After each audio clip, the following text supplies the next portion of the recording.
Good evening. Good evening. Hello, everyone. Welcome to the Purple Paradigm. How's everyone doing tonight? Slide of the chat. Where are you checking in from? Yes, you got time to get a refill. Absolutely. Let's light up the chat. Where's everyone coming? Oh, Australia. All right. Down under. Hey, Miami. Okay, Atlanta, by the way of Miami. San Jose, Atlanta, Cincinnati. All right, Kentucky. Florida, I'm loving this. I am in Brooklyn myself. Minneapolis, where it all started. Thank you for joining us tonight. I'm Dr. Maury, one of the co-hosts here at the Purple Paradigm. Along with me is... Hello, everyone. It's Robin Shumays. I'm still checking people into the room. Yeah, there's still people coming in the room. So let's, Michelle Singleton Robbins waiting to come in. I don't see her name on the list, but okay. Greetings from Atlanta. Hey, Lisa from Minneapolis. Welcome. Hey, Pam from Chicago. Ann Arbor, Michigan. Hey, Christina. Welcome. Welcome, everyone. So, one of the staples of the Purple Paradigm is that we want to make sure that the fans and the fams, as Prince would affectionately call us, are leading the way. So it does matter where you're calling in from and joining us tonight. Tonight's episode is entitled Face Down, the Underrated and Underestimated. So we are dedicating this show to those fan favorites that we know are extraordinary, but they may not have gotten the critical acclaim that they deserve. So tonight... I just want to interject. Yes. Go ahead. Sorry, Dr. Maury, I'm sorry. No, I just want to let everyone know that we are filming. Remember, We always should make sure that people are okay with that. If you are not cool with that, I will start editing from this point on. So turn off your camera if you don't want to be seen. So just so you know, we're filming and we're going to post it on YouTube. So, okay, sorry, go ahead. No, that's that's a very important detail. Don't want to get sued. No. So yes, the underrated and underestimated, looking at Prince's work from the lens of, I really think it's really fan favorites, like what we say is really extraordinary as opposed to what the critics say is extraordinary. At this point, I hope everyone has gotten their Sign of the Times Deluxe set. That is a critically acclaimed album. Definitely what I believe today. See, Robin's drinking from a Sign of the Times mug. I got my Purple Paradigm mug. So if you haven't gotten your drink together yet, whatever you're drinking, make it happen. But Sign of the Times is definitely seen as a critically acclaimed album. Definitely people will say, some people would say the best of his career. I don't necessarily always agree with that, but Sign of the Times is pretty good. But I also have some other favorites. So tonight with us, we want to shout out DJ Ultraviolet, aka Carlita, one of my favorite artists. So Carlita Lopez, otherwise known as DJ Ultraviolet, is a Bronx-based visual artist who is part of the new generation of Prince fans. And as you remember, as you may remember, her amazing photography presentation on the Black Lives Matter protest from our second episode. Tonight, she is back showcasing her other passion and talent as our special guest DJ. She'll be doing a special set at the end of the show tonight. So Carlita, thanks for being with us, love. So good to see you. Of course. Yes. Yes. And we also have Miss one of my favorite fans who I've gotten to know in this era, Miss Masina Furey. I'm glad I read that. Thank you for the pronunciation. Somebody whose name, Mauricio de Govaya, is very obsessed with how you say people's names. All right. So Masina Furey was born in the Bronx, New York in 1979 and discovered Prince on the Wolfman Jack show. Okay. At age 6, she fell in love with his music after seeing the Raspberry Beret video on New York City's Video Music Box. Oh, you taking it back. DJ Ralph McDaniels. And learning, he wrote Manic Monday, which is my daughter. She's 7 years old. It's her new favorite song. She is currently the co-host of the YouTube series Purple Politicians. Welcome, Masina. Hi. Hi. Hi. And I'm saying it right. It's Eloy, right? Got it. All right, Eloy Lasanta, aka Prince's friend. I love your name. I love that you chose to be Prince's friend, because don't we all want to be Prince's friend? So No, well, Eloy and- Lasanta has been at the head of a blossoming Prince community around his YouTube channel, Prince's Friend, which has grown exponentially since its inception. His focus is on dissecting Prince's music and messages through the lens of positivity and music appreciation. You can see more from him at youtube.com/Prince's Friend. So Eloy, let's make sure we get that YouTube link into the chat. So if anybody is not a subscriber, we could get them to subscribe. And we've got our special celebrity guest coming on. She's going to join us a little bit later, and that's Elisa Fiorillo. When Elisa comes on and we're going to introduce her, I'll read her bio then. But I do want to get into the heart of the conversation. And as always, Robin blesses us with the mission statement. Okay. About why this episode. So a part of the paradigm is that, this is about conversations in a post-Prince world. We named it that, but we already know that it's like the post-Prince world is kind of a misnomer, because he's very real to us and influences us still to this day. But the conversation has shifted, and it's not lost on me that I have gotten to connect with some amazing Prince fams over this course of these last 4 going on 5 years of really just learning and experiencing Prince differently. And I see Zenzili in the room. Hey sis, last time we were together, you gave a really big compliment that meant a lot to me. You said that we have humanized Prince with this show, and that's what it's about. Prince loved his fan base. He called us family. He wanted to make sure that we had love for one another. And in this conversation, we are just committed to lifting up his legacy, celebrating what we loved about him most, and making sure that every piece of work that he ever released to us, because that was the greatest gift he gave us, was his music, is honored. So whether it is honored by the New York Times or not, we know the greatness of it. And tonight's episode is about celebrating that. So Robin, if you will, bless us with the mission statement and why this episode matters. Okay. Well, first, if you have not done the poll, it's up and it's about to come down in 5, 4, 3, 2, 1. All right. So we will share the results of that poll later. But now let's go on to our mission statement. Now, Maury, I told you that I was going to do a really short mission statement, but you know me, classic Virgo, it became a thing. So I'm gonna. I got you. It's your show, but you get to do it. Yeah, that's true. All right. So, except I don't. Okay, share screen. Let's see. I just want to share the screen. Okay. Hold on one moment. Okay.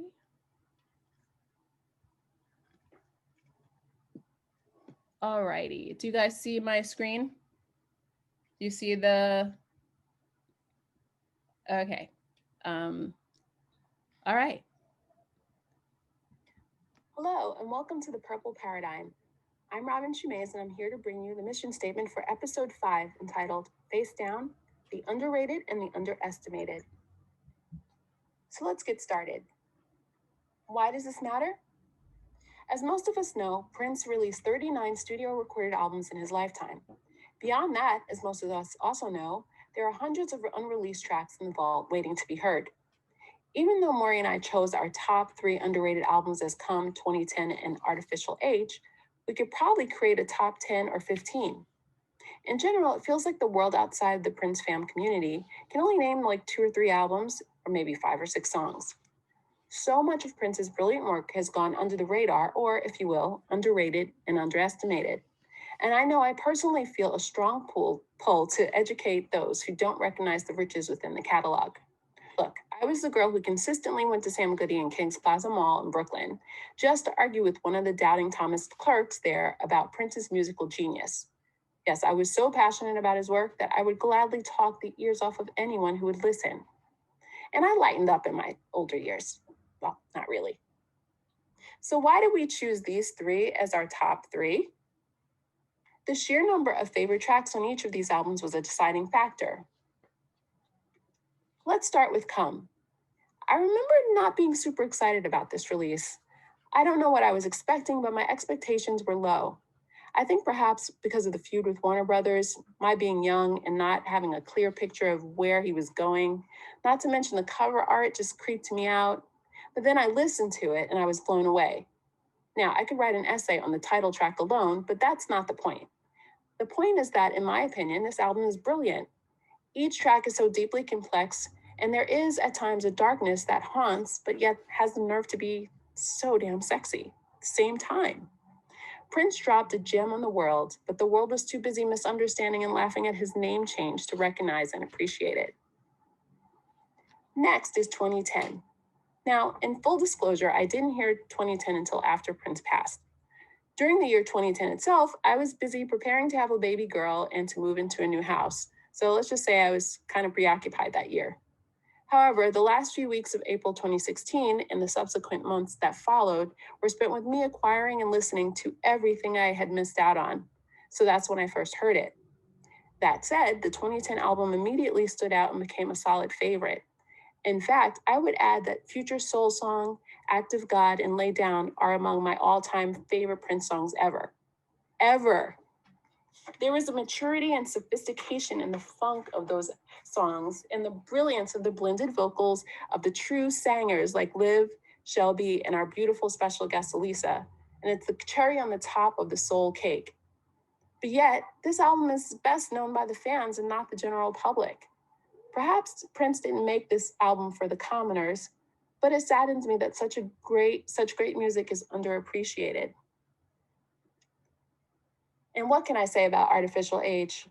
Despite a more commercial appeal, I feel this album was overlooked and misunderstood as well. Rolling Stone actually said, "The star tries to get back to the 80s and indulges in his weird side." What? They also said, Artificial Age is an attempt to get back to the violet-tinted pop mastery of the Purple Rain era. No, it is not Rolling Stone. It's not that. AOA sounds nothing like Purple Rain. What a dense observation.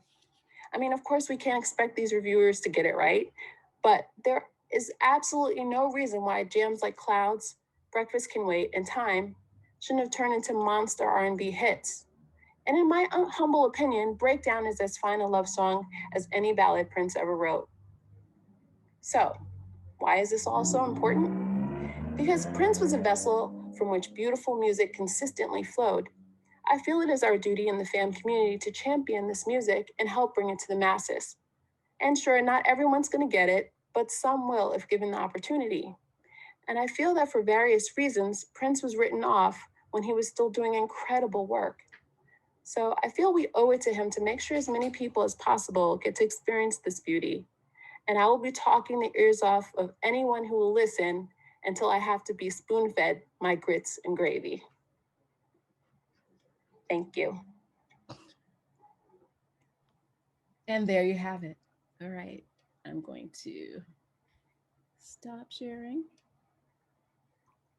You know, I only use Zoom once a month, so then I get confused. How do I stop sharing? Click stop sharing. Oh, stop sharing, that button at the bottom. Okay. You click stop sharing. That's basically it. Okay, I gotcha. That was awesome, Robin. That was awesome. So I want to invite our guests, Eloy, Prince's friend, Masina, our purple politician, to the table. DJ Ultraviolet, you know you're always welcome to contribute. And the fams in the room, you know how we do this. Please light up the chat as you hear things. I cannot stand music critics. I know, right, Zenzi? Who said that about Artificial Age? Rolling Stone. Rolling Stone. Shame on you, Rolling Stone. Okay. You didn't get it. You didn't get it. So let's start talking about it. And I know that Masina, you have some of your own personal underrated and underestimated that you want to share, and Eloy as well. So please let's just jump into the conversation. I do want to honor the first three that we talked about. So Come, thoughts on Come? Let's light up the chat with it. Fams, what are we thinking about Come? So with Come, we've got Come, Space, Pheromone, Loose, Papa, Race, Dark, Solo, Let It Go, and Orgasm. Well, what I'll say is, like, first off, I started my channel because the ears fell off of everybody around me because I would talk their ears off. So I ended up having to talk to the world. So that's why I even started my channel in the first place. You know, Come is an interesting album. And if I recall, it was the, oh my gosh, it was during the whole feud with Warner Brothers, which is a big, I believe that that's a big reason why it wasn't successful, because it did a lot of things really well. It blended a lot of the messages. It blended a lot of the old sexual Prince with a more forward-looking, more socially aware and, you know, cognizant Prince. I think it did those things very well. It had a darker tone, which is not what Prince is known for. Also, it was not promoted. He purposefully did not promote it. And around that same time, Warner Brothers was basically, you know, what they were saying in the press was just that he was a petulant child. So it was souring his reputation. He was doing it purposefully. So I'm not saying like Warner Brothers did this to him. No, he did it purposefully, and there was a reason for it. And you know, in the end, he ended up winning, which is great. But this album gets overlooked a lot, just because of all of those things. I think the moment somebody actually turns it on, they're like, whoa, this is a great album. It has a lot of amazing songs on it. But honestly, there's just so many barriers to entry for somebody who is not specifically looking to listen to Come. Like there's so many things that would tell them maybe that's not something I want to listen to. Right. I mean, great point about the record industry also and its promotion and what it chooses to promote and when it chooses to teach you a lesson. I think also was a big staple of this time. You know, the album cover has his year of birth and then 1993 as his year of death, if you will. And that could have been off-putting, but I agree. I think there's a raw, there's a sexiness of it, but not like a Dirty Mind type of sexy. There's a grown sexiness to it. Pheromone, right? You know, there is and there is. I mean, it does harken back to Dirty Mind a bit, you know, because in terms of the explicitness of it, right? Because the first song's about cunnilingus, second song's about masturbation, third song's about fetish play and voyeurism. I mean, it's there, like dirty. But there's a grownness, there's a maturity behind that. Like I'm a grown ass man having sexual adult fun, where I think Dirty Mind was much more I'm exploring and playful. Yeah. Okay, Sister was a bit much. Sister was not playful. Sister was intense. Sister was intense. But I don't know. I think, and the idea that I pleasure you also was very dominant within Come. Like when people talk to me like, well, why Prince? I'm like, have you listened to the lyrics of of Come? I mean, he's like, I can't think of another artist who has ever explicitly talked about ensuring a female orgasm the way Prince did. So like that right there, gold star for Prince. Like that to me as a woman listening, and I was like 18 at the time, and I remember Robin and Rachel like schooling me on this, and then Prince drops this album. Remember that, Robin? I was like, what? Like, yeah, men do that. And I was like, what? And then Prince, like 2 weeks later, Come drops. And I was like, what? Okay, so this boyfriend got to go because I got to find somebody else who knows what to do. Right? So it literally happened like that. It literally happened like that. And it was just eye-opening. Robin and Lisa's in the waiting room. Yes, we're having an interesting conversation, so I wasn't sure what to do there. Okay, I'm going to bring Elisa into the conversation. Awesome. So yeah, I mean, I think but it was mature. Whereas like Dirty Mind is like, I have a dirty mind, you know, I'm thinking dirty thoughts. But Come was like, here, baby, here's an orgasm for you. And then I end the album with an orgasm, like this is what a female orgasm sounds like. Like that is, hello, Elisa, you come in right as I'm talking about what a female orgasm sounds like. Perfect time here. Let me tell you something, sis. You know when to show up to a conversation. Welcome, Elisa. I got virgin ears. How are y'all doing? Good. So we have begun our conversation talking about the underestimated and undervalued Prince albums, and we are talking about Come.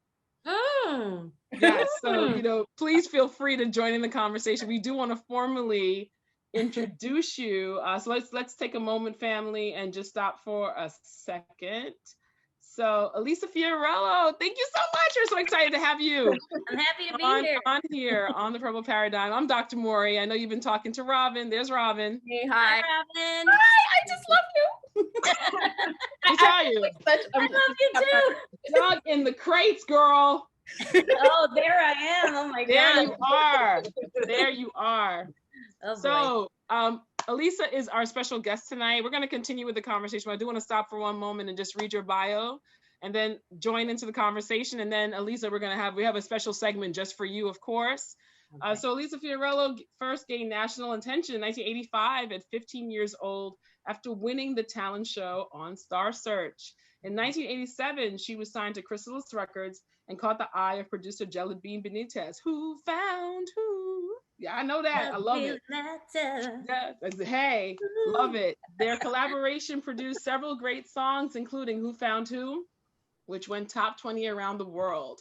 Her second album, I Am, was recorded at Paisley Park, and several songs from the album were produced and written by Prince. Elisa was also a backing vocalist on the soundtracks for Graffiti Bridge and Batman, and on Prince's Diamonds and Pearls.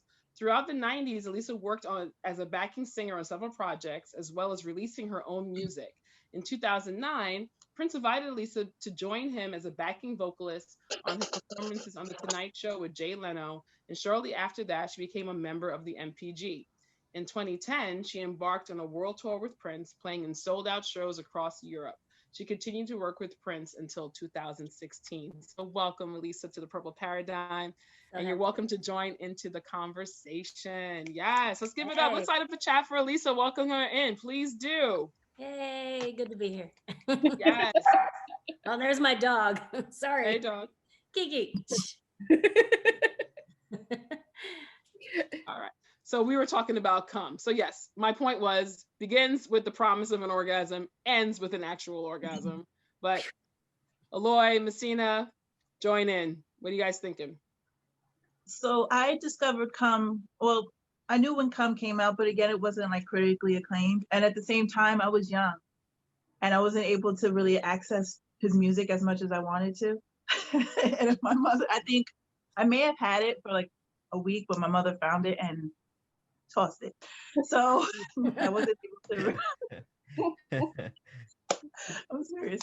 So I wasn't able to really listen to it. And so over the years, I haven't listened to it because not only because of that experience, but because when I did access it, I kind of skipped through the songs rather than taking the full album on.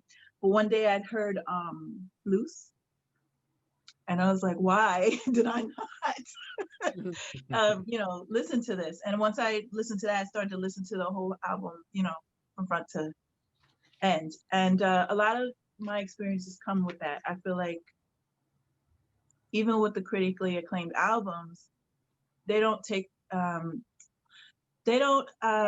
give credit to the whole album, that album as a whole. It's just the singles. And the album for me, it's not one of my favorites, but I do appreciate it more since I listened to it from the beginning to end.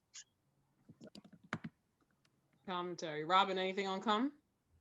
I already said everything there is to say. I mean, it's definitely, I can listen. That's one of the albums, like not every album you can listen to from beginning to end. Okay. Yeah.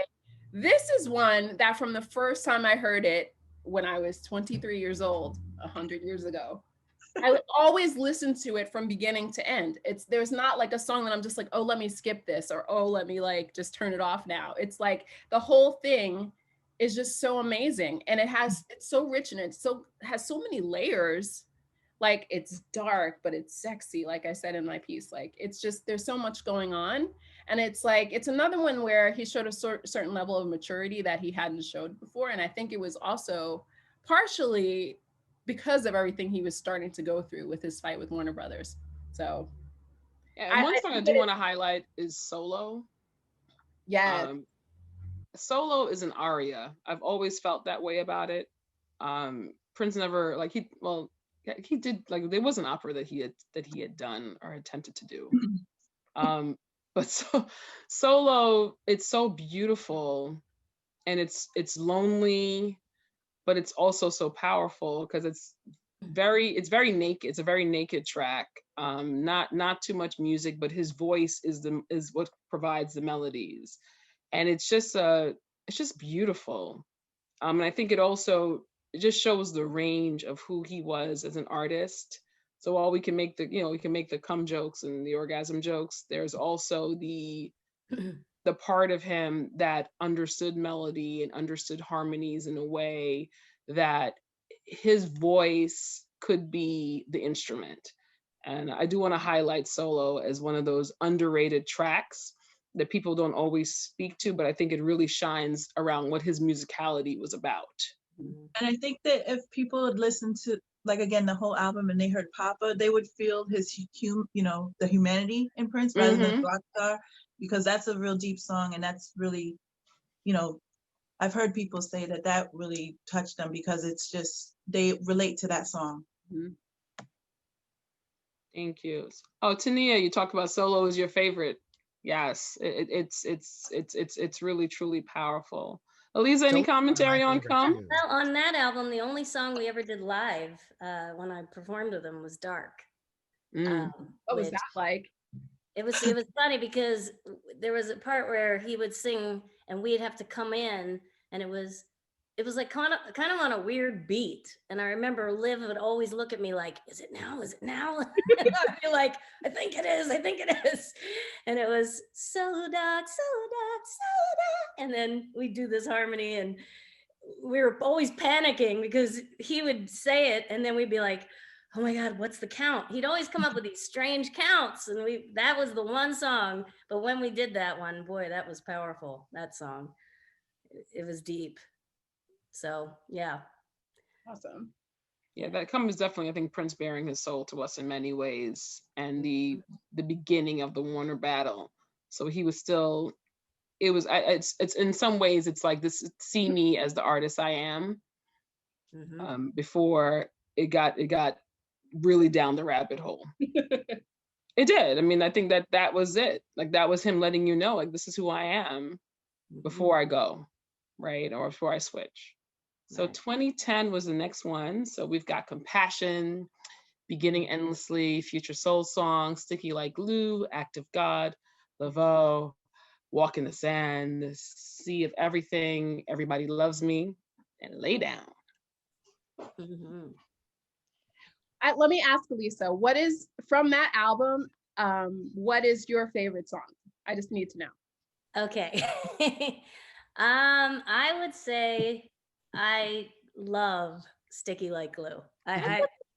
It's so funky. That just killed me. I remember being in the studio and him turning it up and just the bass and it was so funky. I was like, okay, this is a hit. It just sounded like radio to me out of all the tunes on that record. And I was thinking to myself, because he would talk about that a lot, about how radio didn't embrace him anymore, and it really upset him. And in the back of my mind, I'm thinking, God, I just hope radio plays this, because this is so cool. This is such it sounded so current. It sounded so, like his old stuff, but current. And so that one I love. I love Sea of Everything, Walk in the Sand. I love that. I mean, all of them. I just remember that experience and not knowing that we were making really an album.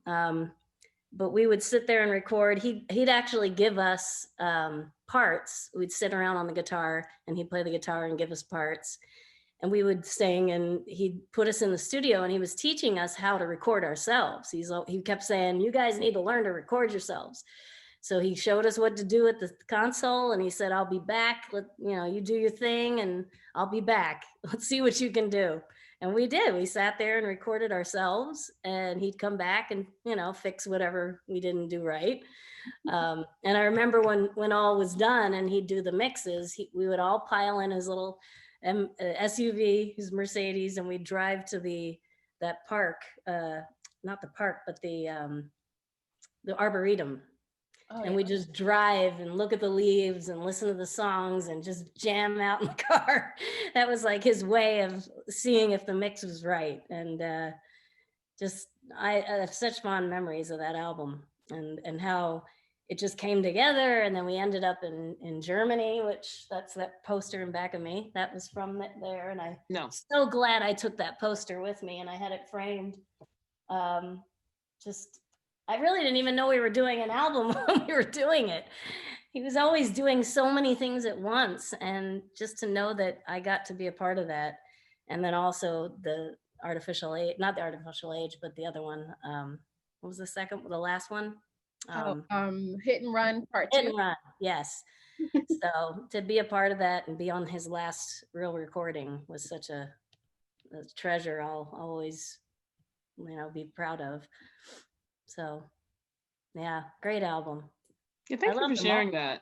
Yeah. I mean, and I guess that's a part of the artist process, right? I'm always creating, and then I get to decide what I share.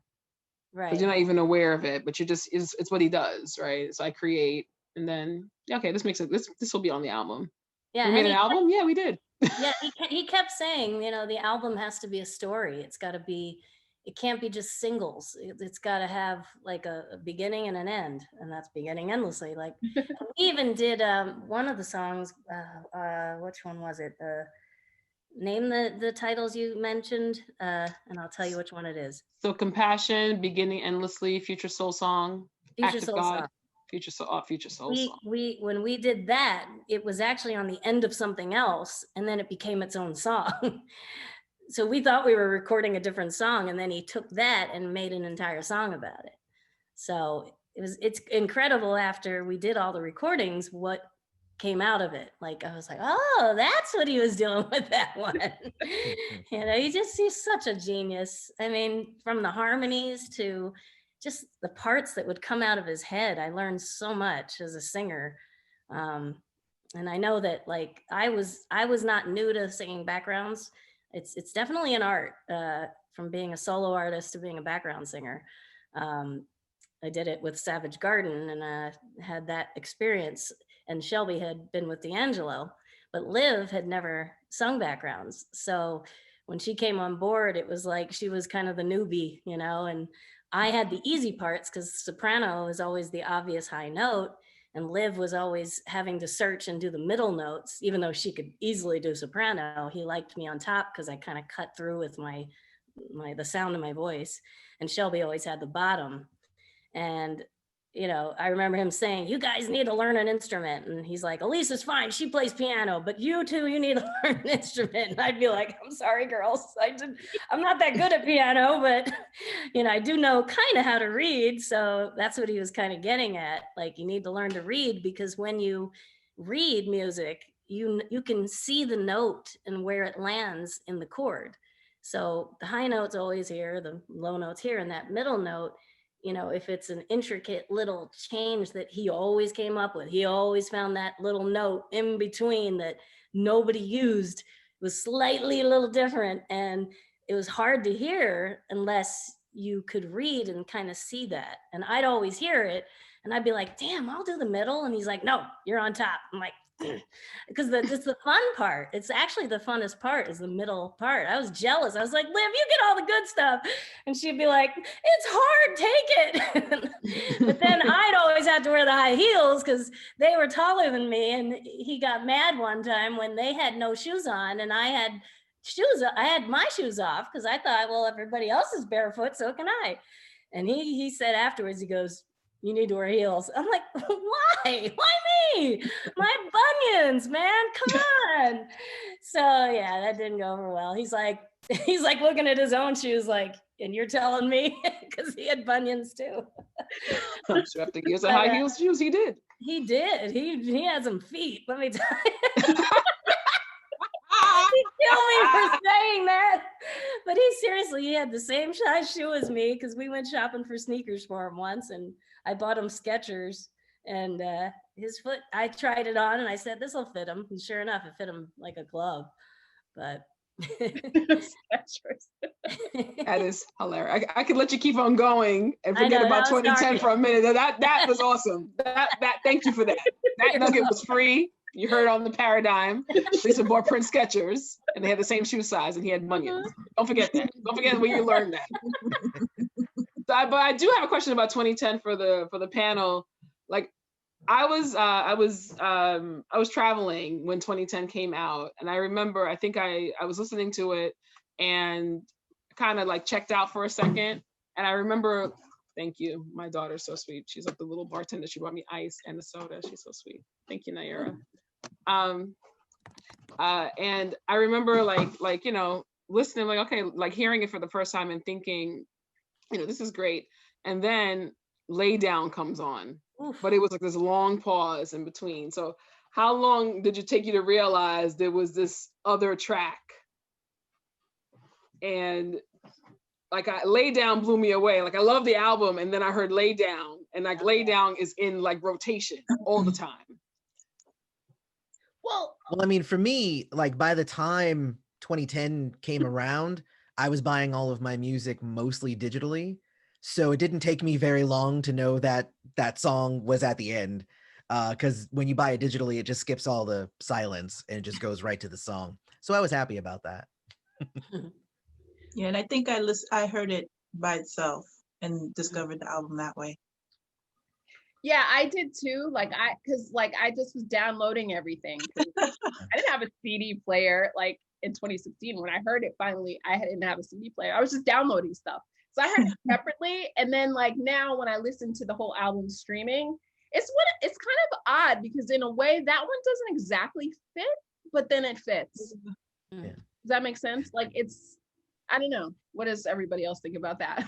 Well, I think a funny thing about that song is that when I did buy it digitally, it was all of the songs, and then the last track said "Super Secret Song." That was the name of the track, and so I remember like years later, somebody was just like, "You've heard Lay Down?" And I'm like, "That's the name of that song. Obviously, that's the name of that song. Why would I just always call it Super Secret Track from that album?"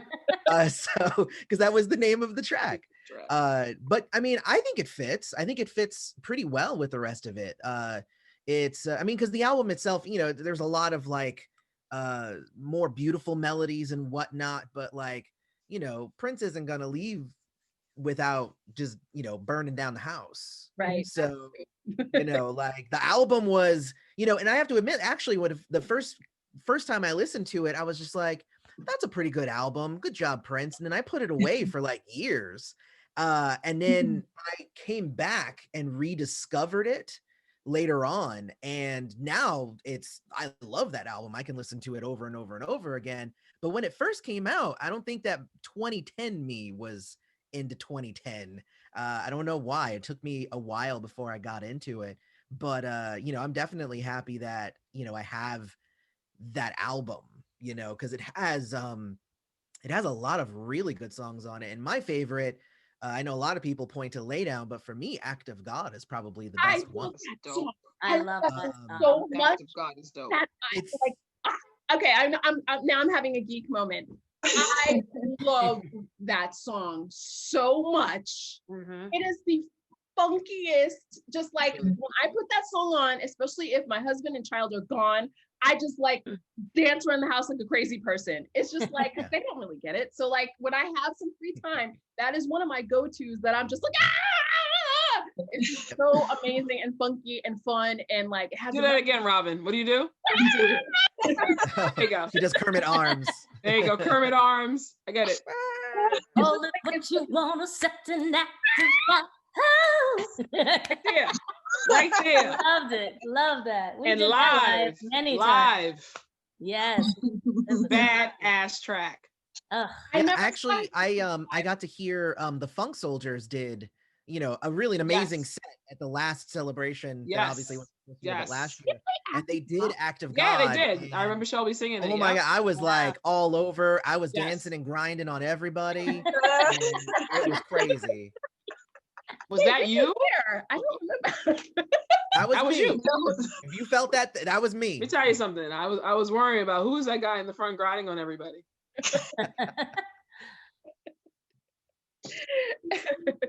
Absolutely dope. So let's keep moving because we got a lot to cover tonight. So artificial age. So artificial cage, clouds, breakdown, the gold standard. Breakfast can wait. This could be us. What it feels like. Affirmations 1 and 2. Way back home. Funk and roll. Time and affirmation 3. That album is beautiful. This album is. I love this album. It's like this is like one of my heartfelts. I remember where I was in my car the first time I listened to it, and I remember Robin and Rachel can be like, "Oh, good Lord, don't tell the story." I'm telling the story. Rolling my eyes. Mine are small. She's already rolling her eyes. Like, but when I heard "Way Back Home," I got really scared, and I remember being like, "What is this track?" And I remember telling Rachel, and Rachel was like, "No." I was always positive Polly. I love you, Rachel. Then she had to go to work. She was on here earlier. It's my cousin Rachel who introduced me to Prince when I was 8. And I just thought it was a beautiful album. And I didn't understand why people didn't like it wasn't more critically acclaimed.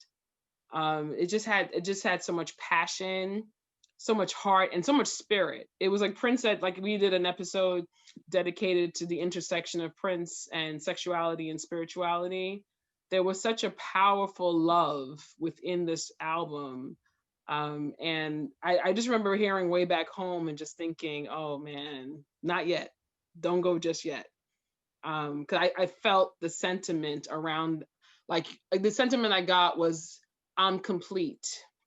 And the affirmations also brought that home, because the affirmations are very, my work is done, I'm complete within this space. And that's what I heard. That was my experience of Artificial Age when I first heard it. And I just thought it was so beautiful and so well done. I get all deflated when I start thinking about that song in particular. I didn't take it that way, and it was like I was distracted with like other things and having a toddler at that point, and like so I heard the songs, but I don't think I really heard them until after. And then after, it was like, wait a minute, what was he trying to say with this? So I totally understand and relate, but it's not like at the moment I completely thought that, because who would ever think? So and it was also very Michael Beckwith spirituality. That was the other big distinction. It wasn't, I know at the time he was a Jehovah's Witness, but and as somebody who I have family members who are participated in that faith, and it just sounded very ethereal. It sounded very, I am my creator I am. And it didn't resonate within the same spiritual principles of the Jehovah's Witness faith. It sounded very agape, very, I love you because I love you, and you are me and I am you. And I thought that was in the affirmations. I'm sorry, like that's not within that spectrum of the Jehovah's Witness faith. It was evolved from there. Yeah, he was at that time, I know, because I left around 2014. and the year before that, he was kind of questioning, I think, that part of his life a little bit. Not so into it as he once was. Yeah, I guess I think that's clear. Mm-hmm. I think that's clear. Eloy, Masina, what's coming up for you with Artificial Age? You want to go first, Masina? Yeah, sure. It is very underrated, and it's a beautiful album, beautiful songs. The hardest song was to listen to was Way Back Home and Breakdown. And I kind of rejected those songs basically, because I was like, what what is he talking about? You know, but I rejected those songs mentally, and I was like, let me just stick with the not so emotional songs. But the other thing that I remember about that album and I love the most is that he incorporated his fans into it. That was a time when he, I believe, started getting on Twitter, and we were supporting him more, because I know that the critics were downing it, but we were boosting it to the best of our abilities. Whether it worked or not, I don't know, but I appreciate that album because how he wanted to keep us, wanted to have his fans be a part of that. That and Hit and Run as well. What I'll say is the Gold Experience was my favorite album for the longest time, for obviously since 1995. And Artificial Age actually tops my list nowadays. Just because there's just so many great songs on there. It's an experience. I feel also that there are two kind of ways to take it. You can take it, if you take the album by itself, you can listen to it and kind of hear what Dr. Maury heard. But if you listen to it as a companion piece to Plectrum Electrum, since they were released together, they just become two halves of the same story, as opposed to one story, which is a little bit depressing. So, it depends on how you're actually listening. I like to listen to it all the way through, and usually I can't listen to one without the other, just because they share that same space in my brain. The reason why it's underrated, my guess would be that there were a lot of new techniques and new sounds and things that were being used on this album, because Prince was bringing in Joshua Welton to help with the co-production on the album. And I know I've had conversations with many people who were like, I don't like that album because it doesn't sound like Prince. Not a lot of it doesn't sound like Prince. And I'm like, it sounds like Prince. It just, Prince is doing different stuff. That's what Prince does.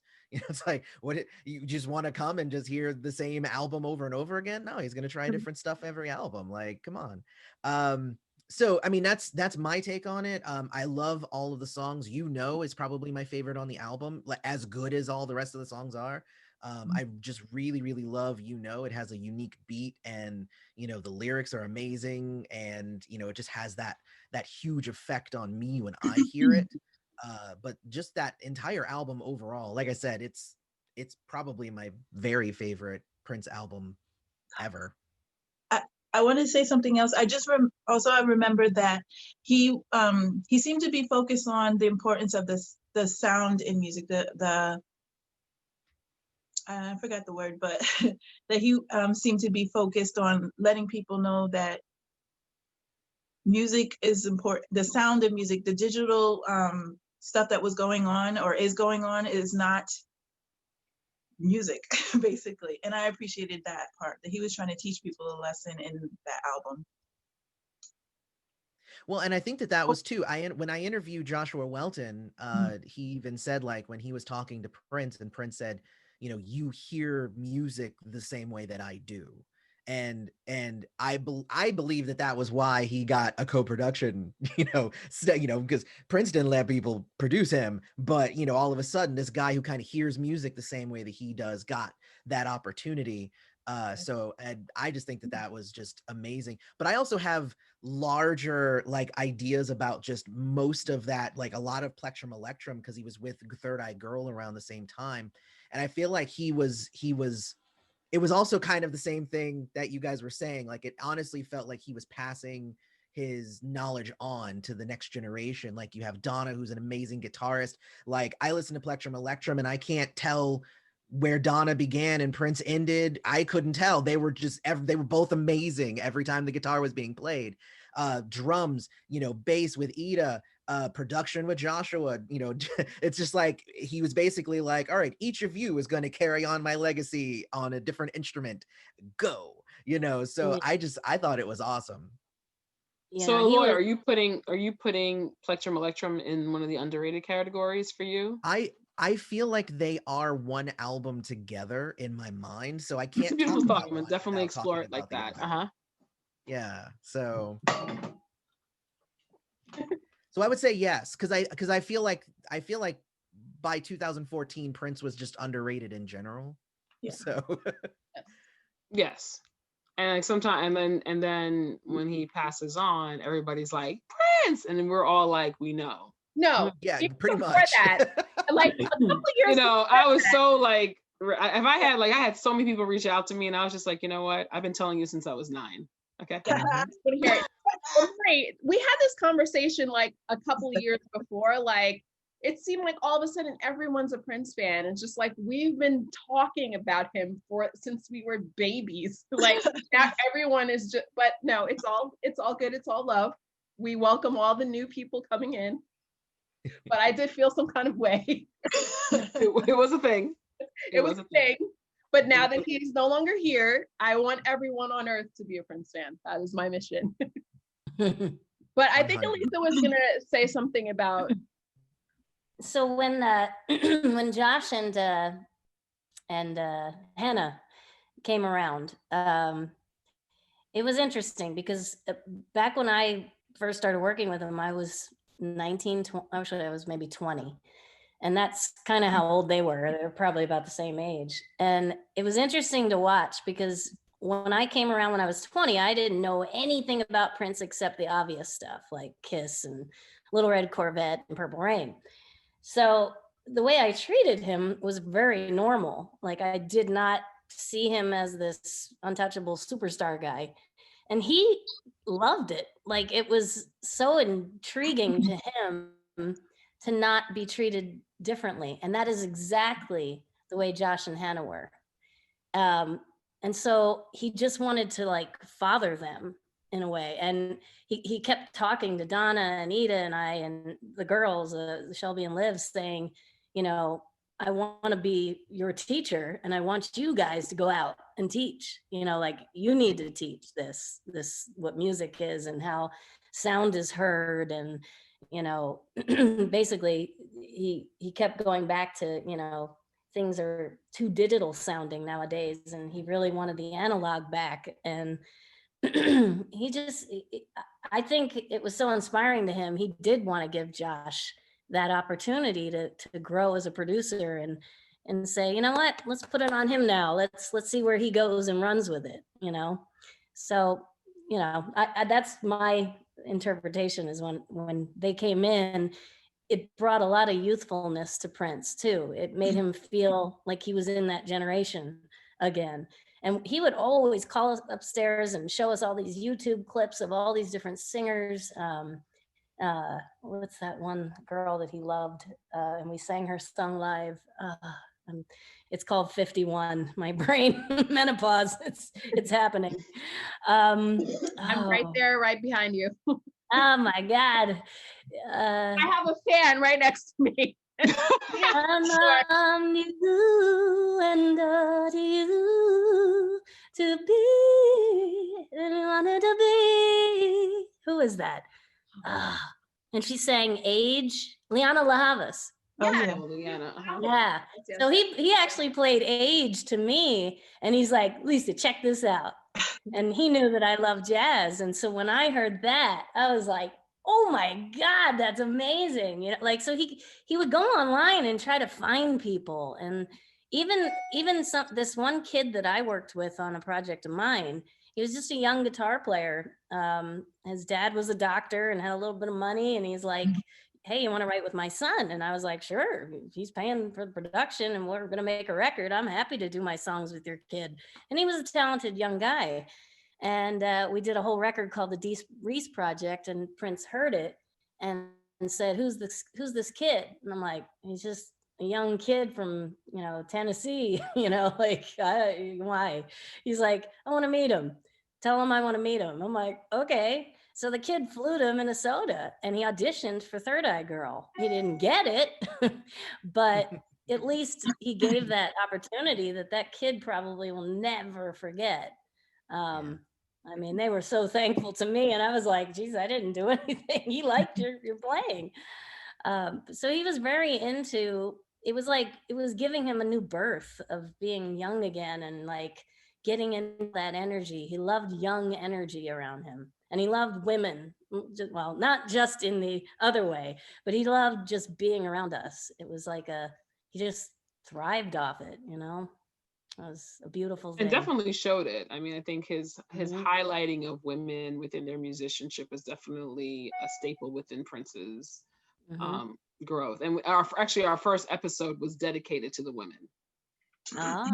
Yes, Beautiful. and because it's painfully obvious that he had an admiration and an understanding, and he also I remember commentary from him that women listen differently.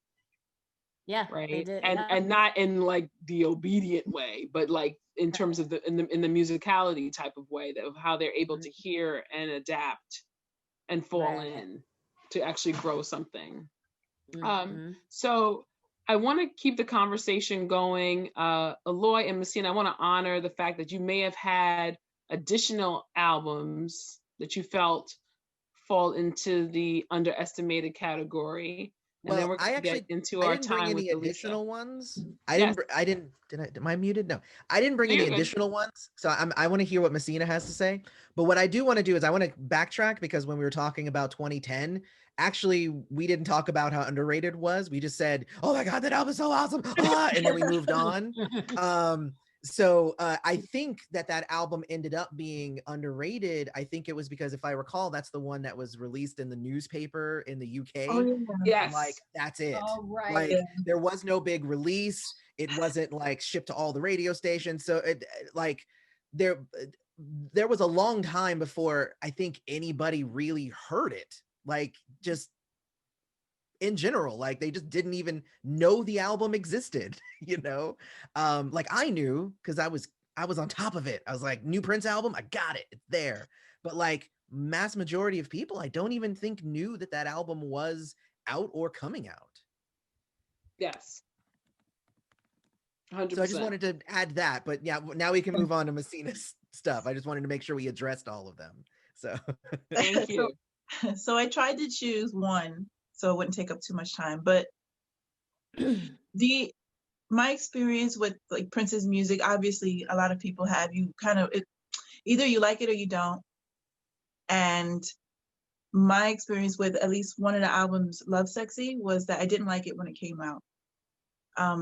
But then in the past few years, I've grown to love it because of the completeness of it. It's one piece that you have to listen to through and through. I always discover something new in that album. Every time I listen to it, there's always some little witty, part to it, or just some musical note to it that changes my view of it or makes me like it more or love it more. I chose 1999 too because I don't know, that album is a dance album if I ever heard one. And The Vault, Old Friends for Sale. Oh, right. That album, I don't know. I don't remember, what it was like when it came out, or, the time that it came out, but I just know that the jazz, it reminds me of New York City though, for some reason. So for me, that album touches me, and Five Women is my favorite song. Oh, yeah. Five Women. I did a whole video on just that one song, just on Five Women, because I love that song. Great. I saw that video. Such a great song. I could never get tired of it. Never. It's funny you say The Vault. I think I took The Vault for granted. Yeah. Because I had heard it as a bootleg. Yeah. And this is spoiled Prince fan talking, right? Well, okay, but hold on, because The Vault itself is kind of a bootleg. Bootleg, yeah. Right, but no, but I had heard these tracks. I see what you're saying. Yeah, I had heard the tracks. So we, shout out to WBAI, Steve Marshall, and Jay Smooth. So my going back, this was like me being 15, 16 years old, discovering. So Steve used to do these shows. And Steve was the one who made me aware that Prince has all this other music. And I remember hearing Five Women. Yes. I Wonder, which is not on the that's vault, where but I I heard it. Wonder, Yeah. and Old Friends for Sale. And I remember getting, and we used to go, oh my God, so we used to go to the Revolver. Remember this, Robin? Of course. On 8th Street in the Village. We would come and to my shop, Manhattan. Profile Records on Astor Place, and pick them Yep. up. And we used to get these Prince bootlegs, Jewel Box, and Yeah. getting all this music. So while it wasn't remastered and it wasn't the product that Prince would have wanted, I can admit it now. I would never admit if he was alive. I'd be like, that never happened. But I can admit it now that it's true that we used to get these boots. And when the vault came out, I was like, oh yeah, okay, yeah. You know, and you're right, Masina, like 5 Women is dope. The reason I couldn't remember the circumstances is because I heard that song first, and it was off BAI. Yes. It was during his was like the 12-hour, 24-hour marathon on his birthday or New Year's Eve. Steve used to do these like June 7th was like Princemas has been going on since I was like 15, right? So I remember the Girls and the Boys in the New Boogie Groove would do these shows, and I used to be like, where are they getting this stuff from? Yeah. And then I remember discovering Revolver on 8th Street in the Village. I'm like, oh, it's here. Got it. So I'm gonna get my stuff. And it's exciting now. And of course, like, you know, now we have a beginning, and then we have a definitive closure. But it keeps on giving, right? I couldn't, like, when I saw the sign at the time, like, witness for the prosecution, I can't believe it. It's out there in a remastered copy, and the nerd in me is just like, oh my God, this is so awesome, right? But I heard that track a long time ago, and to watch it come full circle, it's a beautiful thing. So thank you for this part of the conversation. So Robin, we're gonna go into the results of Prince Card Revoke, and then we're gonna give our special guest, Elisa Fiorillo, some love. Yes, all right, so let's go straight to the poll. I'm going to show you guys the results. All right, so for our first question, 80%. Okay, you guys keep your Prince card. Okay, number 2, 80%. My family, I love you. You get to keep your Prince card. Okay, number 3. Of course, you guys. If you've never heard Breakfast Can Wait, I hope you realize it's not about grits and gravy. Like you would get that the answer is morning. Like you don't even have to hear that song to know what that's about. Come on now. It's all how you interpret grits and gravy. But anyway, moving on. Number 4. 87%. You guys do not disappoint. And 73%, that means that you purple paradigmers have won. You do not get to have your Prince card taken away. You get to keep it until our next show. All righty. Thanks for playing. Awesome. So next, okay, so let's just go right into. So Elisa, first, okay, we've been talking to you already, but I personally need to nerd out, and I know I've done this already, and I know that now that I am fortunate enough to meet some of the purple elites, I should just probably keep it cool. But I have loved you. No, we're gonna wig out. Like, we're gonna wig out. I have loved you so much. I used to listen to your cassette tape on my Walkman on my way to work when I was like 19. I'm like almost the same age as you, and I would just listen to this cassette like over and over and over until it popped. I know I told you that already, but it's like sometimes, like our first couple of shows, we've been really fortunate. We got to speak to Jill Jones, and we got to speak to Andre Simone, and there's part of us that's just like, oh, this is really cool, and then there's the other part of us that are just like, oh my God. So I just want to thank you so much for agreeing to be on our little show. It means the world to us. It's so cool to meet you and get to talk to you. And like all the interviews that I've seen with you, you've been like so warm and humble and funny and gracious. So I'm just so thrilled that you're here with us tonight. I've been so excited for this show. I get very nervous preparing for this show, but I also get very excited and happy when the guests say yes and they're really cool. So thank you so much. Right. Very welcome. Okay, my turn. Okay, great. So Elisa, as I said, okay, Okay. All right. Is that the vinyl? Okay. This is the Right vinyl. Right there. Right. There it This is is. the vinyl. So let me tell you, somebody mentioned Video Music Box earlier, and that is my first memory of you. Wow. With Those Jelly big Bean boxes. Benitez, Yeah. Who Found Who? Right? Oh. Right? Okay. Who Found Who is my first memory. And then I remember you being on Arsenio, and I videotaped that. So did I. I videoed, because On the Way Up came out when I was 17, Mhm. from going in from high school into college.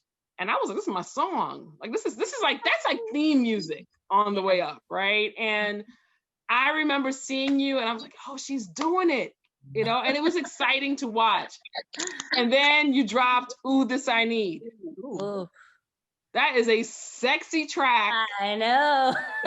and dope and just amazing. And to have you on the show, because I recently, when I came across the record, I recently redid my basement, and I had all I'm letting go of certain things and keeping things as we do at different stages of our life. And I was like, I Am album, perfect. And so cool. you meant the world during that season. And I remember, fast forward to seeing Prince play in the later years, like 2010 and beyond. And Robin says to me, that's Elisa Fiorillo. I know, people are so confused. Yes. And then I was like, Oh, I knew. I was like, that's her. And I didn't go. That's her. I didn't go to those shows because I was having a baby, but I was like, I saw a picture or something. I'm like, oh my God, she's back. I was like, that's Elisa, you know that, right? And she's like, who? And I'm like, the blonde girl, who else? And she's like, really? I'm like, yes, it's her, she's back. The cream So filling. there is sincere love from the host of this program. So when Robin told me you said yes, I was like, this is amazing. And we had a lot of fun putting this together and researching you, and we are excited to have you on. So fam, let's get the questions going for Elisa. We of course have our questions here, but you know that we love to give you an opportunity to engage with our celebrity guest. And we wanted to begin with just an honoring of you, Elisa. We know that today would have been your dad's birthday. Mm-hmm. So happy heavenly birthday to him. Thank you. Somebody who has angels. Both my parents have passed on, but the missing of them here on earth is reconciled and healed through the fact that you do have an angel. So happy birthday to your dad. Thank you. I know that we did our research, and that he was extremely influential. Oh yeah. In who you are as a musician. So would you please share with us, what the gift of growing up in that household was, and how that influenced you and brought you to the artist you are today? So yes, so I was very young when I was subjected to just classical music in my house. My father would practice on his piano, and I would lay underneath and just kind of envision all these amazing stories in my head from the music. And then I'd start dancing, and he kind of would get annoyed with me because I was a little distracting, jumping around. But we would be forced to go to these concerts. And, as a kid, you don't like classical music. You're sitting there going, oh my God, when is this going to be over? But what I did learn is the more I sat there, the more I started to enjoy it. It was almost like just the way my dad was the most passionate human being. This is hard to do, especially when he played. Sorry. And just an amazing talent. And I saw, that he did very well in his career. He studied with Vladimir Horowitz, who was actually the biggest Russian pianist in the world. So it was kind of like he had his prince and I had my prince, was promised the world with his career, and ended up, teaching and having children and not doing the concert pianist lifestyle that his calling was kind of, dragging him, wanting him to do. And the kids and my mom and everything came, and it just changed the course of his career. But it didn't take away from how talented this man was. And seeing that kind of made me appreciate that not every talented person makes it in this world, as a star or a famous person, but it didn't stop how amazing he was to me, and how whenever I'd hear other pianists play, they were good. And I'd learned the difference between somebody who could technically play the piano and somebody who felt when they played. I could hear the difference, and I could see it when he would teach students. Like a kid would come in and play who was just this major talent, and they'd sit there and they'd play it perfectly note for note, but there was no feeling. And my dad would stop them and say, this song is called Tarantella. It's about a spider. And he's like, there's moments in this piece where it's, and the way he would explain it, it was just so, like, the kid would just, step back and think, wow, that part should be passionate. And he'd go through this whole thing of teaching him how to make a story out of a song. When he went down to touch the piano, he had to be thinking the story. And, basically I'd hear the difference. Like, after he talked to the student would then play it again, and it was like night and day. And just that alone, I learned a lot. Like, I would sit and he'd play the piano and I would sing, and we did a lot of concerts together when I was young. And he pushed me. I mean, I'd cry sometimes because he'd say, you're straining, you're not using your diaphragm, you're pushing too hard, just relax, just feel it. And so I would do that, and then it would come out better. And the pressure, I wanted to make him proud. I didn't want to upset him because he had a temperament. But it pushed me to be a better singer, because I learned how to control my voice, and I learned how to emote. And that was the best lesson I could learn from him. And I think when people learn how to emote, like I'm working right now with this whole Purple Playground thing, and some of these young singers, that's the one thing I'm trying to connect with them, is as a singer, you can just be a singer, or you can be a sanger. You got to get into it. You got to feel it. So I did learn that from my wonderful father. And today, on his birthday, I bought myself a Tesla. And that's why I was like, I can't come on the show at 4 because my car is being delivered. I said to myself, I'm treating myself today. And on his birthday, that's what he would want, because I took care of him for about 3 years, and it was very tough. It was hard on him, it was hard on me, but I would never change a thing, because at least I got to give him life, the best life that I could give him at the end of his life. So I treated myself today on his birthday, and it's dope. I love that damn thing. I can't wait to drive it. It's gonna drive you. Don't worry about that. Yeah, it does. It's amazing. It's gonna drive you, girl. Don't worry about that. Thank you for sharing so vulnerably about that. I think the role our parents play in influencing us, and let me tell you, you definitely can sing. Thank you. I've enjoyed your just you always know a real singer because they sing in between words, like mm-hmm. We're talking and they just bust out a song. You've done that like 5 times. I appreciate you. Myself. No, but hey, you can sing, and that matters. So we have a question here about Star Search, mm-hmm. and you wiping the floor with the other contestant. Oh, I love that video. That video is dope. If you haven't seen, we saw on Star Search. Okay, so you were 15 at the time. I was 15, and I had laryngitis. Who was really? Huh? I had laryngitis. I could not talk, but I could sing. And my mom kept saying, "Stop talking. The other girl's trying to psych you out. She keeps talking to you. Just stop talking to her. Be quiet." And I'd be like, "But Mom, she's talking to me. She's trying to psych you out." I'm like, "No, she's not."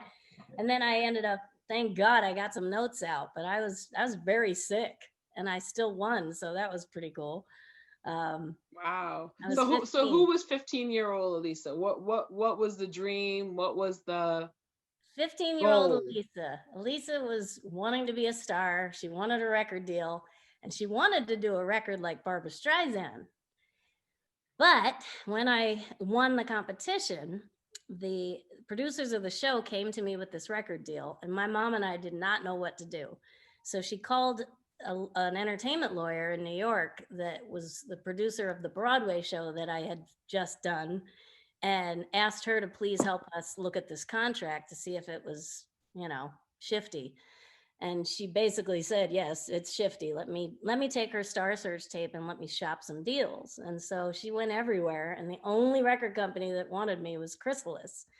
And they happened to be working with Jelly Bean at the time. And Jelly Bean needed a singer to sing his lead song, Who Found Who. So he asked me to sing on his record. And they used that as kind of like a stepping stone to try to promote my album, my first solo album.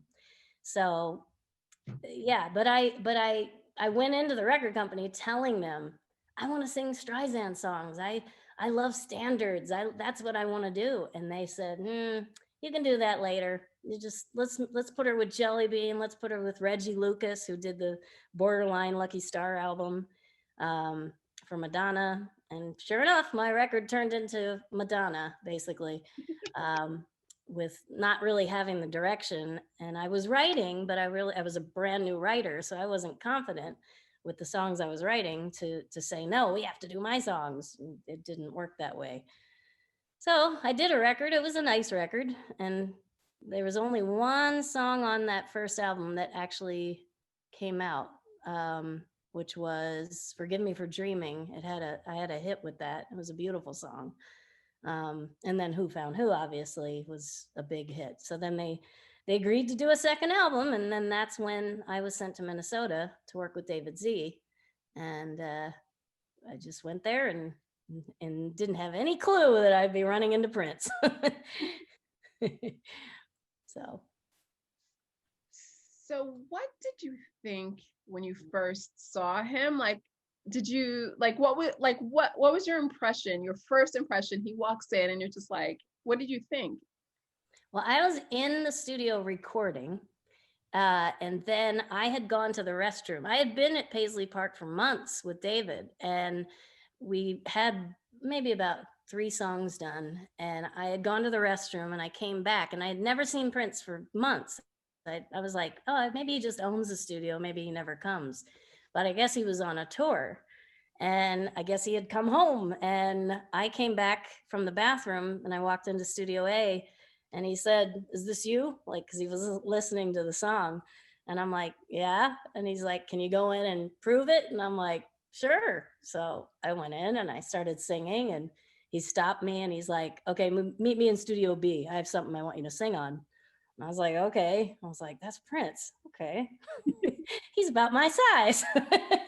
and then he has pretty eyes, you know. Ooh, he has pretty lips. Okay, stop thinking that way now. I was 20. I was like, okay. Girl, you're not blind. I'm not blind. I'm not deaf and dumb. So I walked into Studio B, and he was working on Party Man. He was doing the remix, and he wanted me to breathe. And I'm like, what part of me singing my butt off to, can you breathe for me? Is like, I didn't get it. I was like, what do you mean breathe? He's like, just go. And I was like, okay. So I did it. And he had some work done in the studio, and there was a bunch of sawdust in this actual room. And I was like, like coughing, trying to get it out. But I did my part and I breathed really well. And then he just started coming around like every day. And one day he comes in with a cassette tape. And on the cassette tape, I didn't recognize any of the titles except for Darling Nikki.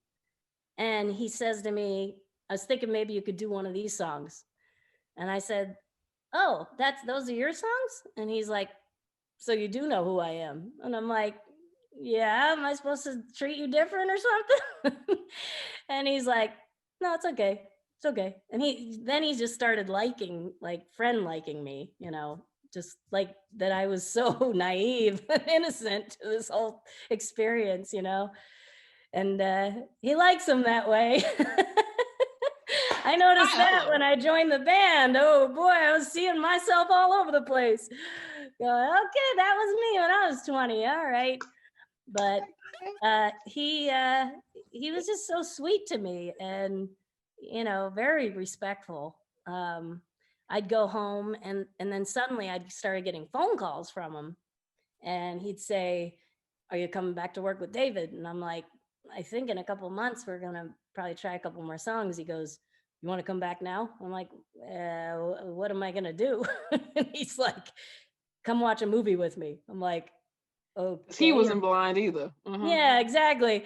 He's like, you want to come all the way here to watch a movie? You want me to come there? He's like, "Yeah, I'll send a plane." I'm like, wait a second. And what's interesting is I had not read Maite's book, but listening to her story, it was crazy how, because I think right before Maite, I was right after Kim Basinger and before Maite. So it's like the same story. It's just, it was crazy. Well, I had COVID. I downloaded Maite's book and I listened, and I was like, the similarities of how he pursued her. It was the same thing, because for a year he was just a friend, and that was it. And I felt very comfortable around him. I didn't feel like he was doing anything to, persuade me to be anything other than a friend. And he flew me out there. I went and saw Home Alone with him. I stayed in a hotel because I said, "I'm not staying with you. I don't know you." That was very funny. I told him I didn't want to fly first class either. I said, "I want to fly coach because I don't need to spend your money. I just want to fly coach." And he's like, "All right, I'll fly you coach." And then on the way back, he snuck a first class ticket. So he got his way. But I went and saw the movie with him, had popcorn, and worked with him in the studio. And then he flew me home, and that was that. And then that went on for like a good year. And it was like he was lonely, and he also was very tired of people saying yes to him all the time. I had like a little spunk to me, my little Italian spunk, and I'd punch him all the time, and he'd say, "God, you're hurting me, like, stop." And I'd be like, "Oh, stop, you're fine. And I'm Italian, I talk with my hands." I talk with my hands. Yeah, exactly. And he got a kick out of that. So I was happy to entertain him with my daily life that was so interesting to him. He'd say, "Where are you going today?" I'm like, "Store." "It's a vet." He's like, "Tell me about it." I'm like, "Why?" He's like, "Because I don't get to do those things. I want to hear what your day is like." And I'd be like, "Okay, well, I had to go to the bank, and then I had to go to the grocery store, and then I had to take the dogs to the park." And it was just a friendship. It was a sweet friendship. So yeah, that's the start of it. So was like Ooh This I Need on those selected tracks, or like how did that come about? That's like what I'm asking, because it's like actually one of my favorite tracks on the album. He just planted that one on me. I guess Michael Bland was around, so they kind of just did a track one day, and he said, "You got to sing this." Well, first he had me sing Playgirl, and I was like, "I can't rap."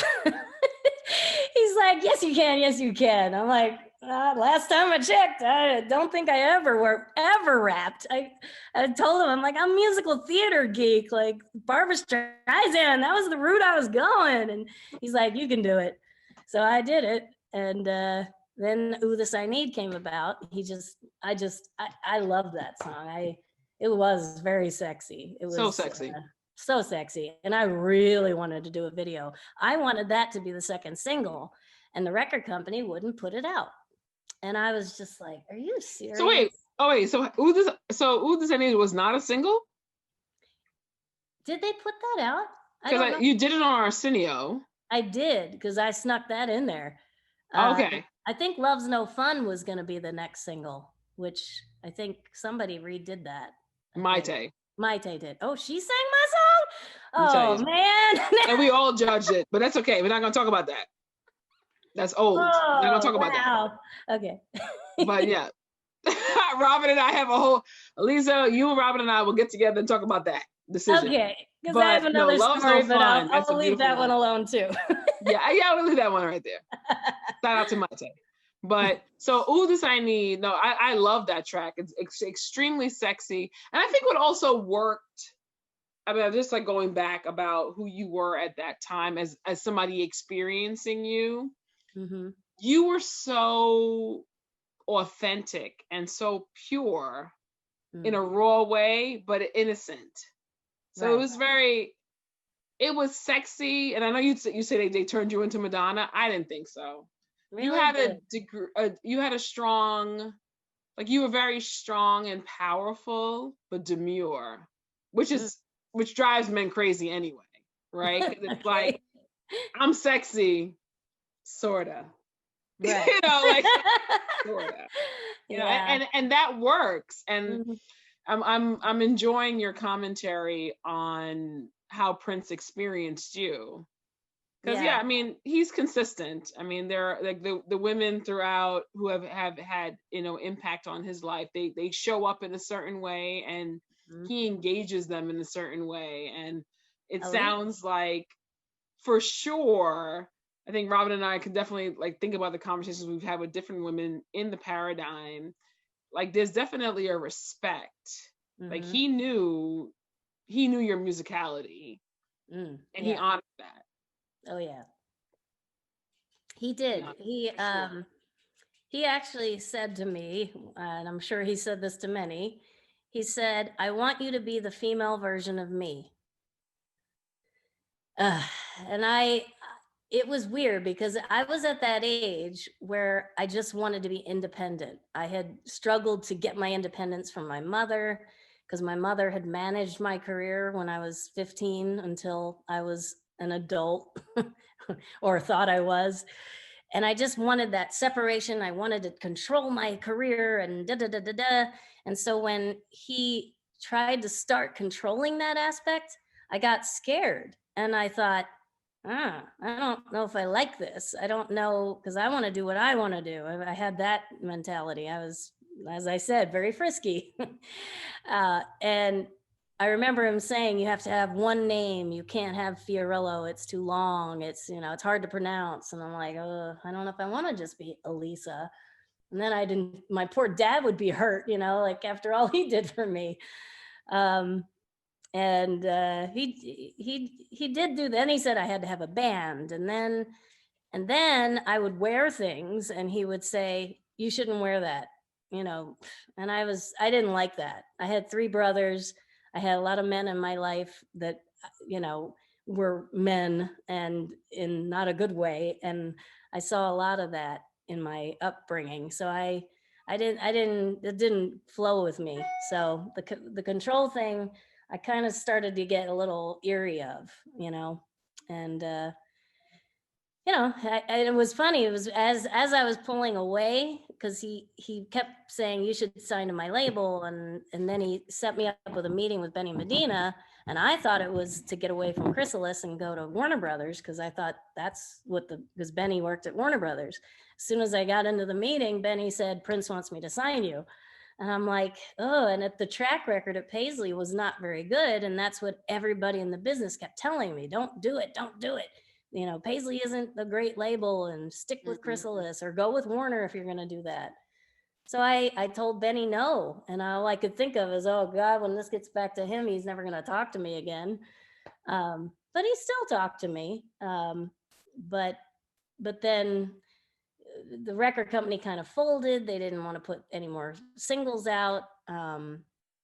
And I think at that time I was kind of like not interested in pursuing something other than what we had for that moment. It kind of ended, and a couple years after it ended, I was with somebody that was not the nicest person in the world, kind of a jealous person. And I had my lawyer got a call from Prince saying he'd like to talk to you. And I said, okay. So he called me and he said, I want you to come play me what you're doing now, like musically. And I'm like, sure, I'll send you a tape. And he's like, no, you got to come visit me. And I'm like, can't really do that. Got a jealous boyfriend. He goes, well, I have girlfriends. What's that have to do with it? And I'm like, well, you can be my friend, but I can't like come stay at your house. I can't fly there. It's a bad situation. And he's like, okay, so we can't be friends? And I'm like, yeah, we can be friends. And that was the last time I heard from him. And I was like, crap, I really ruined it, you know, because he wanted to hear what I was doing. And at that time, I was just about to sign with A&M Records, and I did a whole record, and then they never put it out.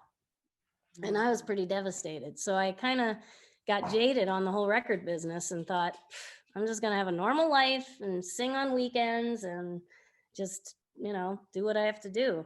I went from record career to working at a hair salon. It was a pretty different experience, you know.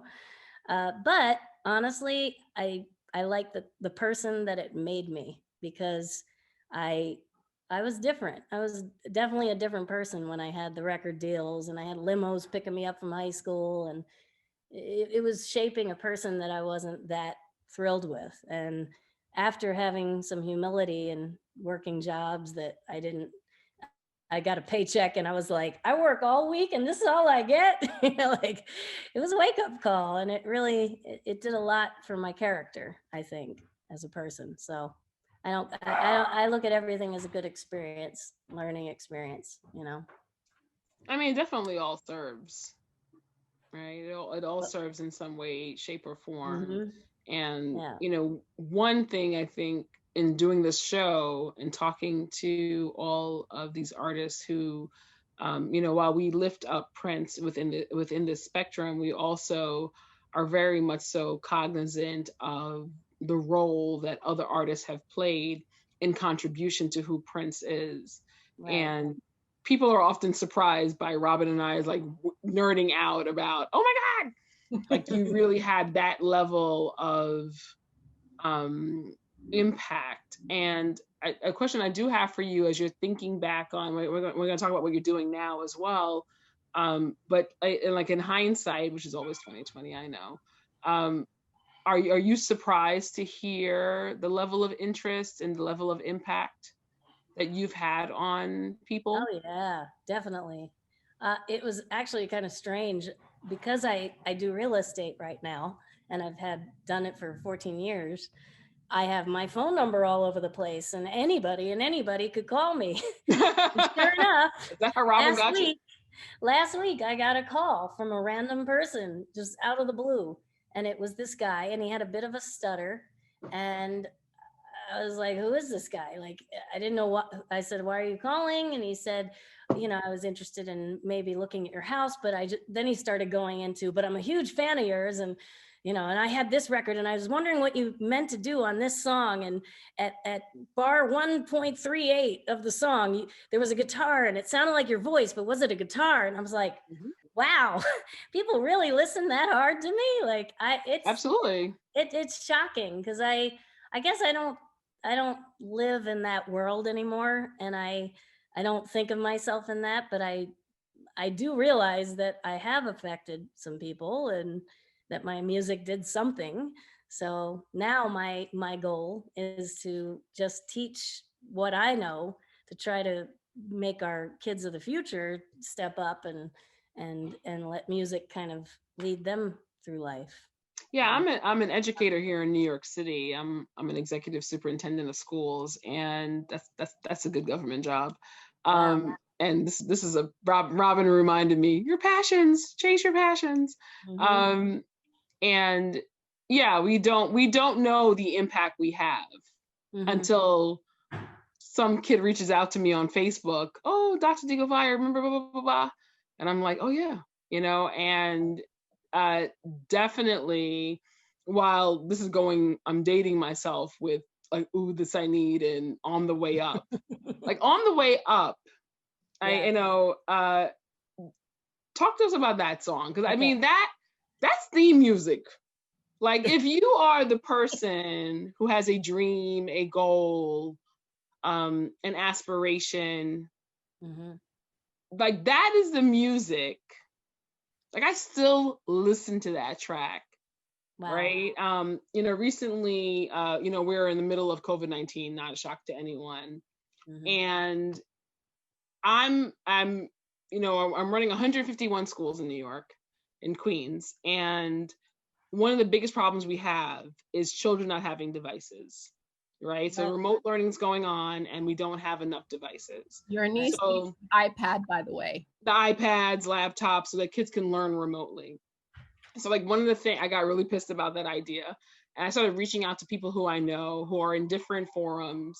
And I've recently connected with a former basketball player who has offered to support us. And it's moving forward, right? And there are moments, so I've been in education for 25 years, and there are moments like this moment where I'm like, yo, we're gonna make this happen for kids in a big way, right? And like songs like On the Way Up, like as much as I've accomplished and as much as I've done, yes, I'm gonna get this for kids. Like, yeah, I'm gonna do this, you know, and it shows up in a powerful way. And this is like 1992, 93, Right. right? It's Wait, like what is it 90? 90. Was I in 10th grade? 90. Wait, this is going way back further than I thought. Yeah, I know. Wait, this is going way I'm back. older than you. I know, but for me, it's like I remember the fierceness of that. And I remember being a young woman being like, hell yeah, get it. You know, my thing is I wanted to make statements because people kept telling me on my first record that all I did was sing about love. And, you know, when they tell you as a songwriter that you need to find something to speak about that means something to you, Prince basically met with me with Levi, Caesar, and David, and said, go home tonight and write something that means something to you. And I was like, great. So I went back to the Country Inn and Suites. I sat up all night and it just came to me because I started thinking about what I went through as a teenager in high school, being that my passion was music. I wasn't very well received in my first school back in Philadelphia where I grew up. I had a lot of jealousy, a lot of other girls that sang, that were competing with me. And whenever I had an audition, I didn't want to tell anybody because I had heard them talking about me. And so it was in my brain all the time that people didn't like me because of what I loved to do. And I remember one time I had an audition and they begged me to tell them, where are you going? It's so exciting what you do. Oh, and I said, it's a Burger King commercial audition. And they looked at me and they went, you're so conceited. And they walked away. And I was like, I told you, I told you I didn't want to tell you. And like, seriously? So I had a lot of rough times as a teenager, right? I was not accepted. But then when I moved to California and then I was on Star Search, everybody in the school found out that I was on Star Search, and I was totally the star of the dang high school. It was like complete opposite. Like everybody wanted to know the Star Search girl. So I had a weird, like I didn't know who was my friend and why they were my friend, and that whole thing went on for years. But when I wrote that lyric, I meant it. Like I'm like, people did put me down. They stepped on me, and I'm not going to let them stop me. And so I wrote that lyric and I brought it in the next day, and Prince looked at it and he gets a red marker and he puts an F on it. And I'm like, that's good. Why what do you mean F? And he goes, just kidding. And he scratches out and he goes, A. And so Levi started playing guitar and then he started doing the music. And then I went in and I sang the vocal, and sure enough, it was my first song I ever wrote with Prince. And then he had me sing on another one that never got released, which I wonder if it will come out in the vault, but it was called If You Want to Dance. And he did backgrounds with me. And it sounded like a Sheena Easton song. It was so high. I was like, could we take this down a couple keys? He's like, no, you sound good up there. And he's like, and if you do feel like you're going flat, just lift your eyebrows. I'm like, what am I gonna do with that? He's like, it'll make your pitch go up. I'm like, oh.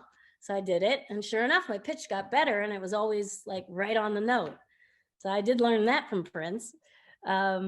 And we did this song, and it was so funky. Stop looking at me with that silly grin. That kind of attitude's gonna do you in. Wishing for my body for night and day, and pretending that you don't, boy, give me a break. Oh, if you got something to say, boy, then say it. If you want to make my day, boy, then make it. If you really want to dance, let's get out on the floor. And you gotta do a little bit more if you wanna dance. And he had all the harmonies in there, and it was so cool. Woo! Dang, and that was high. Woo, I want to hear it now. Like, what? That was dope. I gotta find it. I have it on a cassette tape. That's all I have. And I'm gonna somehow digitally put that on something. But yeah, I even have. I mean, look, our haters are our misguided cheerleaders, you know. Right. You know, that just comes up eventually. But Robin, do we want to give an honoring to Elisa's earlier part of her career? Yes, we do. And I just wanted to say one thing. When you were talking before, where you just sort of shifted and you got like a regular life and a regular job and all those things, I think that those of you who come from that world and you go into having a regular life seem to be the most grounded, because the way I met Jill Jones was from a mutual friend. And she was like, oh, you know, I've been working with Jill Jones. And I'm like, doing what? And she was like, yeah, I met her at my old job. They had been working together and they became friends. But it was like, it was like totally a random thing. And I was like, she was like, yeah, I worked with her for like a year before I realized it was Jill Jones. And then one day it just occurred to me and I was like, Jill Jones? And she was like, yes. But Jill at some point did the same thing. She was like, I'm just going to go and get a regular job and be a regular person and have a family. And she has a beautiful daughter as well as you do. And like, I feel like you ladies, I relate to, like, I can still fangirl out, but I feel like even though those times might have been tough for you, I feel like you're way more grounded and centered as a person, as a woman, to have both of those views of life, but still be like down to earth and like grounded. So it's probably better that things played out the way they did. So I totally 100% agree. And that's what was nice when I finally got to see Prince again after 20 years. When I got there, he hadn't arrived yet. Like, I was at this house in Bel Air, and I had met Shelby and Liv in the band, and I was the new girl. So I was like, how are they going to treat me? And I was actually there to sing for Bria Valente. I was there to sing backgrounds for her on Leno. So I'd learned the song and I was ready to go and I had my part down. And Shelby pulls me aside and she's like, yeah, he said you were pretty cool. And I said, well, I've known him a long time ago and I try to be. And then she's like, yeah, he said you have the most beautiful spirit he's ever met in somebody. You're going to love her. And that hit me. I was, wow. Because it reminded me of what his dad said to me. I got to meet his dad. And I'm sure you've heard me tell the story before, but he wanted me to meet his dad because his dad would always come into the studio with these cassette tapes of him playing jazz stuff with his little trio. And Prince would kind of listen to it and kind of make fun of him a little bit. And I would punch him and I'd say, that's not nice, that's your father. But then he told him about my dad and he was impressed with that. And he wanted to share that with his dad. So he made me sit down and play this classical piece, the only one I knew how to play, which is so funny. It's the only classical piece I remember from 10 years of piano lessons. And I played it for his dad and he's like, okay. And so we had lunch the following day and we sat there and we were eating soup. And I started to make conversation because I don't like a quiet table. I'm Italian. I talk, it just happens. So I'm eating the soup and hearing every slurp and thinking, I don't want to hear that. I have to talk. So I started saying to his dad, I go, you smell really good. What is that cologne you're wearing? And he looks at me and he goes, you like it? I got it at Target for $10. I said, what? That smells good for $10. And so Prince just went like this. He had his soup and he went, and he put his head down and I was like, what? He's like, only you. I'm like, I'm not going to sit here and be quiet, but he loved that. And it was just so cute. And then after that conversation, the next day, Prince came in and he said, my dad liked you. And I said, really? I go, I liked your dad. He's like, yeah, he said to me that you and Sheila are my only real friends. And I went, wow, that's a big load to put on me, but you are my friend and I care about you. I mean, he put me in, when we were doing Graffiti Bridge, he put me in the editing room with the lady who was editing all the clips. And he was sitting in there too, and he was calling shots and saying, I don't like that shot and whatever. And he had to go do something else. And he says to me, you take over. And I'm like, what? Wait a minute. I said, I'm not an editor. I have no idea what I'm doing. And the lady heard me say it. And he's like, you know what you're doing. Just listen to her. And I'm like, he leaves. The lady looks at me and I'm like, just do what you do, you know. And she kept doing her thing. And I was sitting there watching. And I was like, she put on a shot of him that I didn't like. And I was like, wait a second, roll that back. That shot right there, I'd pick this shot instead. And I started editing. It's like he made you push further than what you thought you were capable of. Like, I didn't know, but he knew I had some kind of creativity and vision. So it was like, wow, I could be an editor. Like, he really did that. He did that all the time. He pushed you to better than what you could be. That's the biggest thing I think I learned from him. And I hope that I can teach other kids that now, you know. I didn't even think I was a teacher, but after that Purple Playground experience with those kids, they all said, wow, you're such a good teacher. And I'm like, really? Because I get down on everybody's level. I'm not, you know, I have a daughter, she's 14. And, you know, my dad was like that with his students. So maybe that's what was meant to be, you know. Could you just tell us a little bit? I saw the Purple Playground, but could you just tell everybody else like what that's all about? So Heidi Vader and Willie, what's his last name? I can't think of his last name. Willie Adams put together this amazing program for kids to basically teach them music, get them into studios, teach them how to write a song, how to produce, how to work on instruments, how to do choreography. And they used a studio back in Minnesota when all this COVID wasn't happening, and actually had get-togethers mostly with kids in Minnesota in that area to basically teach and have people like Bobby Z and Jellybean Johnson come in with his guitar and, you know, basically teach these kids some of the stuff that Prince taught us. And they contacted me to just be a guest one time on the show. And after working with them on writing a song, it was interesting because lyrically, all the kids were piping in their ideas and I was sitting there typing it all up. But when it came time to come up with melodies, I'm like melody queen. I hear melodies, I sleep and I dream melodies and I wake up and I have to record them before I forget them. So they had a hard time like getting the melodies together. So they were so thankful that like their words suddenly became this melody. And after we were all done, they were like, we wrote that, you know, and I'm sitting there going, well, I kind of wrote that, but I'm going to give them credit because that's going to make them feel good. But no, they actually did. And then the next time we worked together, I was like, okay, this time around, I'm going to say, come up with some melodies, sing me some melodies. Let's see what we can use of your stuff.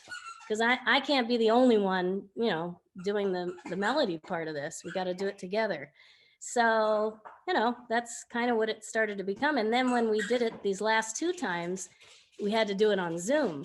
So we had kids from England, we had kids from Ireland, we had kids from Ohio, you know, all over the place wanting to learn. And it was an amazing experience. So I did a thing on Facebook to try to raise money because we're trying to get them microphones because they were recording vocals on a voice memo on an iPhone, and Adrian Crutchfield was mixing and helping do all the music, and he would get their little files, but the sound wasn't quite right, so it was hard to mix. And so we're trying to get them microphones and we're trying to get them, you know, hooked up with some equipment to really dig in and write. So that's kind of what it's about. And it's an amazing, oh, in Australia, I think there was a person from Australia in there. I don't know. I'm looking at the stuff. Oh, yes. You know, she actually, maybe Maury, we should have, I know there was a few questions that the audience had wanted to ask you, Elisa, and Melina is from Australia, and she emailed me this morning like, can you ask Elisa about this? And I can't remember what the question was now. So Melina, if you're there and you feel like coming on camera, can you just come on and ask Elisa your question? And also, Elisa, if there's like a funding website or something that you want us to promote, please let us know and we'll put it forward. Great. So that the kids get what they need. Thank you. I would Absolutely. We can make that happen. Melina, are you there? In my purse. All right, let me look and see if I can find her question. Give me my purse, I'll show you. Okay, sorry. That's okay. My honey just got home. Aw. Ow. We won't keep you that much longer. Yeah, I was it's been great. I mean, Elisa, there's a lot of love in the chat. People are just not ready to go on camera. Sorry, my hair is off. Okay. Okay, so Melina says she's not comfortable going on camera, which is totally okay, but I did find her question. And she wanted to know actually if you maintain contact with Jelly Bean Benitez and what was the experience like working with him and what was the process like? He actually was on the Purple Playground meetup last month. Nice. And he played guitar on one of the tracks we wrote called Serendipity. Very funky tune. And he's such a warm, giving musician, you know. I hadn't met him before this, which is crazy. You'd think I'd know everybody, but at the tribute, when we did the tribute at the Staples Center, it was pretty amazing to see Michael Bland again, and Tony Barbarello and the dancers, because that was all around when I was around way back. Another thing that was kind of interesting is Gilbert Davidson was actually his bodyguard when I was around when I was 20. And so he would be the one that would call and say, Prince wants to talk to you. Are you going to be around for him to call you? I'm like, sure, I'm home. And when I did the BET program with Sheila, we were all being videotaped and asked, you know, how many years have we known Prince? And so when it came time for me to be asked, I said 25 years. And Sheila goes, what? And I'm like, yeah, 25 years. I've been in his life that long. And then Gilbert walks in and Gilbert goes, Elisa? And I'm like, Gilbert! So we both, I gotta find my keys, darn it. Hold on one second. Why do I have to have my keys right now? I know I had my keys, sorry. Oh no, I can't open it yet. The Tesla has to send me an email before I can open it. Okay, sorry, no Tesla, not yet. Tesla problems. Tesla problems already. So it's gonna be a tech thing. I'm terrible at tech stuff. But what was I saying? Well, you were talking about Jelly Bean Johnson, but okay. I think Jelly Bean Benitez. Yeah, I got my jelly beans mixed up. Oh, you did? Oh. Yes. So Jelly Bean, I met him just because I got signed to the record label and they were looking for a singer to sing his music because he wasn't a singer. So I met him through the record company and got to tour with him and do the Tokyo Music Festival and do the Montreux Jazz Festival with him. And yeah, I worked with him a couple years. Did you ever that's what I was talking about, the Sheila E thing. Yeah, yes. So Gilbert walked in and then she was like, you know Gilbert? And I'm like, I don't want to talk about this, but I have so much commentary going on in my head about the Sheila E. Oh my God. So him how long it's changed, but I'll leave that for another day. So the last time I had seen Sheila, but I don't think she remembered, was when Glam Slam was open. And I was there with Prince wearing his Japanese lettered overcoat because I hadn't had the right outfit on and he told me to wear his clothes and I did, like, you know, as I was told. So I ended up going there and then Sheila came in and as soon as Sheila got there, we were escorted out. We had to leave. We had the little whisper in the air, it's time to go. And I was like, okay. So she kind of probably saw me in passing, but didn't realize it was me. That's all I can think of. And then so she was a little like, what? I was like, yep, that was me. All I got to say about that is that he wasn't blind. Anyway. Right. And yes, I'm being accused of throwing shade in the chat. I love Sheila. He wasn't blind. No. The man was not blind. No. Look, that's it. And that's all good. It's all So good. it's all good. Like at this point, I good. count it all joy. You know, it's an amazing experience, and we Yes, cannot thank you definitely. enough for sharing that with us. So Robin chose a segment that she wanted to share. 'Cause I think this is when we realize, oh, wait a minute, she's back. And we're so grateful she's back. So this is The Sweeter She Is. And Robin's going to cue it up. Yes. He threw the And, towel at me. and coming back from this clip, Elisa, we want to hear about you like orchestrating your harmonies with Liv and Shelby. Because my word, I remember I went to those shows a disproportionate amount of times. I'm not even gonna, I've left the country for these shows. And my word is angels. You sounded, all the three of you together sounded like angels. So Robin, why don't you cue us up for The Sweeter She Is? And then we're gonna come back and talk fam about this. All right, can you see my screen? This is my last show with Rachel. I don't know. My internet connection is acting. You're good. It's okay. Coming out. There it is. All right. Can you hear it? One day, he said that he don't want me no more. Now my heart is still aching from this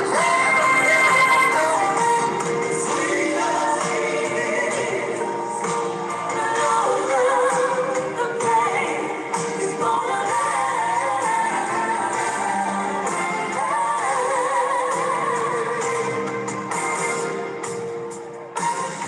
in your own way. You made me like you built me up so high. Oh, yeah.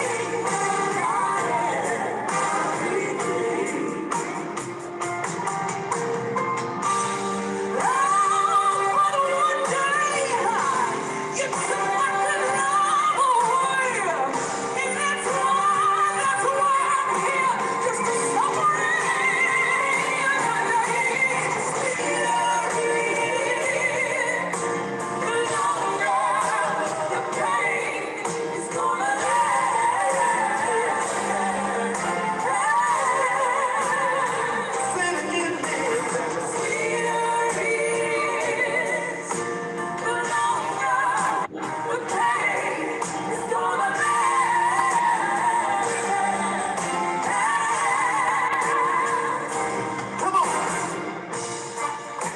Come on, y'all.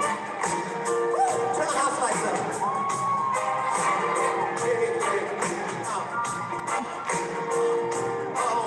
Have you ever been hurt by somebody? Have you ever been hurt by somebody? You know what I'm talking about. Wake up one morning and say, who is this? I went to bed with somebody else and I woke up with this. Who is this? Shelby, talk to him. Oh, I can't. I say the sweeter he is, the longer the pain. You hurt me so, baby.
Yes. You know what's funny is we never knew what he was gonna say. And that night when he said that, I was laughing so hard. I was trying so hard not to laugh. Hold on, sorry. That's okay. Oh my gosh, it was unbelievable. Oh, that she left him for a woman? Oh yes, I didn't see that Bambi coming. come to life? Mm-hmm. It did not. It was so funny. In this cold world. She left you for a woman because she wasn't blind either. All right, so it's all a part of it. But at least could you share with us how you built harmonies with Liv and Shelby? Like what was, I mean, it's like amazing vocalists coming together. And PDUMB from Miami, I love the mixture of the three of them. Prince was great at putting people together. Yes, he got it. Like as much as he could put notes together, he knew who to bring who together to create magic. So I believe you were amazing. Thank you. And it was just as good being in it as listening on the other, being in the audience. I think a singer's dream is to have two great singers beside you to be able to hold their harmony notes. Because, if you don't have a good ear and you slide a little left or right or up or down, it could sound pretty bad. So having quality singers standing next to you, creating chords together, is nothing like it. I actually, was a solo artist before all this. And when I got into this and started doing the background stuff with Shelby and Liv, I loved it. It was like more fun for me than being the lead. I really did believe that. And I know not a lot of people probably do, but it wasn't about ego. It was about making sounds and Shelby had such a rich, deep voice, just beautiful, so thick, her sound. And Liv, man, her tone, she'd just jump in on that note and just, you talk about passion, you just felt her. I keep thinking of Betty, was it Betty, not Betty White, but Betty Page? Not Betty Page. Right. Who's the singer that, right. It was? Yeah, I was right. Right. Okay, I was thinking right and wrong. Golden Girls for a second. Yep. Betty Wright. Yeah. Yep. Right. Okay. Mm-hmm. So she was married to Miles Davis at one point, right? Yeah. Mm-hmm. So together, and especially when we sang Angel, oh my God, we all felt it too. We went to another place, but there were people that commented. I made the mistake of going on purple.org, whatever that is. Oh, Prince.org. We all used, yes. A whole bunch of misguided cheerleaders on Prince.org. Yes. Oh, I learned that 20 years ago. They're a mess. Yeah, well, Prince.org, misguided cheerleaders. In the band, you want to know what people are saying. It gets under your skin. You want to know. And we would read stuff like, God, shut up, girls. Let us hear Prince, And I'm like, seriously? Like, Prince wanted us there. He loved having that there. I mean, I have rehearsals that I have on those little mini digital recorders of us sitting in that room where in Paisley, where it's between the sound stage and between the hallway where the bathrooms are in his apartment. And he had the black, crazy looking piano in there, and there's trees, and you just look out, and it's just, we would be in there opening the windows, and the birds would be singing, and we would be coming up with these harmonies. And it was godly. It was like we were on another planet. It was such an amazing, and he'd be laughing. He'd be singing, what's that song that Alicia Keys always did? And he did on piano. It was his song, and she always sings it. What is that one? And it was like a bluesy thing. Anyway, I'll sing it. You don't call me anymore. Yes. Because we were doing Call Me. We were doing all these cool little things. Anymore. Do do do do do do do. And he was playing the piano, and he'd make up all these funny things to say. We were just laughing. It just random. It was just so much fun. That's probably one of my favorite memories of sitting around the piano, learning parts, but having him play and just get goofy. He would come up with some funny stuff like, you don't call me because, you know, the milkman never came. And we would be sitting there just going, oh, Lord, where are we going with this? You know, Shelby was funny. Shelby always would like just dive in and challenge them. And the both of them would be going back and forth. And I'd be sitting there like, okay, I'm a white girl. I don't know if I got anything. And then I'd come up with like some scat and he'd be like, oh, okay, you can hang with us. I'm like, okay. But yeah, he did pull me aside one day and he kind of made fun of me with my musical theater thing. Cause I had a tendency to pronounce things really clearly. And he'd say, you can't say it that clear. You got to put a little, you know, thing to it, you know. Don't be so musical theater Julie Andrews on me. And I was like, okay, you going there, huh? But yeah, it was that experience singing with them. I really hope one day, very soon, that Shelby Liv and I can do something together, because he always wanted us to. He kept saying, you guys should do a band, and he'd show us Tina Turner and he'd show us like the Pointer Sisters, all the old stuff, and he'd say, you girls, you need to do this. And, you know, we all had Monica solo agrees. careers. Monica, I love all of Prince's genres, but nothing outdoes 2013, You Three, and the Horns. Nothing better in life. Extra you lovable. got people who are waiting. You have an audience waiting for that, Elisa, for the three of you to get together on that. I will try and work that out, because I would love to do that. You know, I actually wanted to have all three of you on the show. And I had asked a friend of Liv, and Liv actually said, well, because I wanted to talk to her. I kind of framed it like I wanted to ask about 2010, because I think, isn't that the first time the three of you worked together? We all did our recordings together, yep. Yes, and she said she was so new that she didn't feel comfortable talking about it. And I was like, oh. And then I know that Shelby's mom just passed, so I didn't feel comfortable asking her. So I was like, it's another show, like 6 months from now. I'll have we got time for that. We would love that. Yeah, that would be awesome. And much love to Shelby on the passing of her mom, because that's a hard loss. Yeah, I was with her when we were on the road when her father passed, and so I remember her getting that call in New York, and it was hard. And then we were also there when John Blackwell's dad passed, and we were in Abu Dhabi, and I remember us all sitting up all night with John, just trying to keep his spirits up, and we'd order scrambled eggs and pancakes and sat up just sitting with him and talking, and it was such a beautiful family. I would actually have a hard time coming home to my real family. It was a very trippy experience, because when I would get the call, it's time to go work with Prince, I'd be like, oh, I'm gonna miss my 3-year-old daughter and my husband. What do? I gotta go, I gotta work. And then I'd get there and I didn't want to come home, and I'd feel guilty, like, oh, but I do have a kid and I have a husband.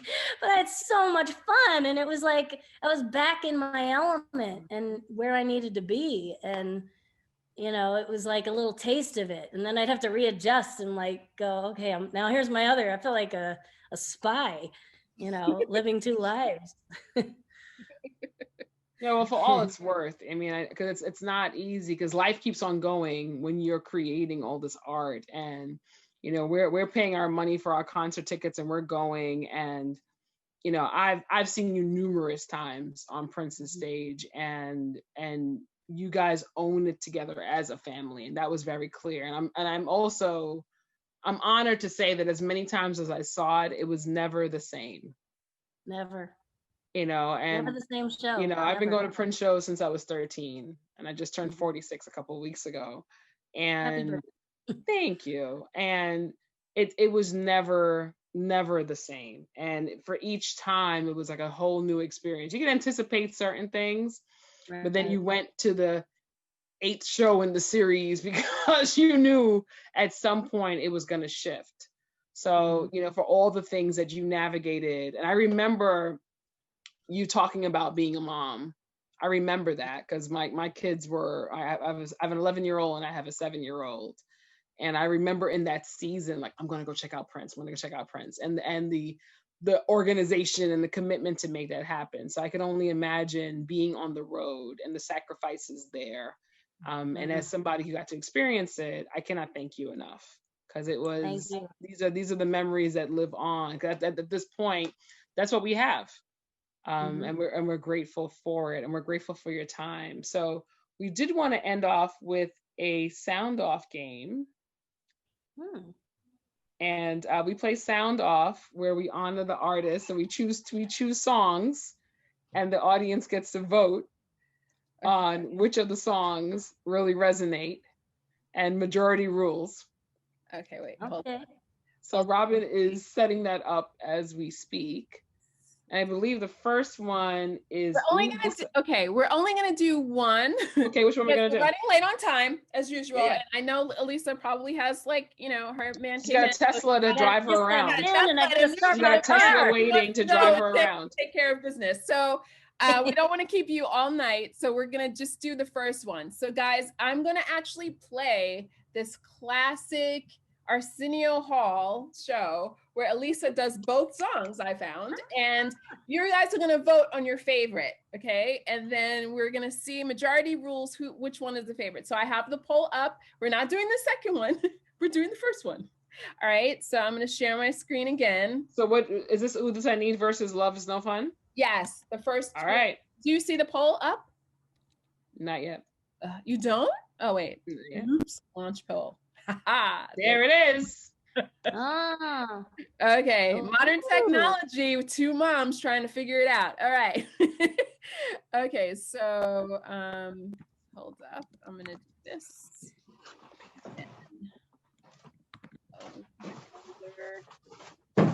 Sorry guys.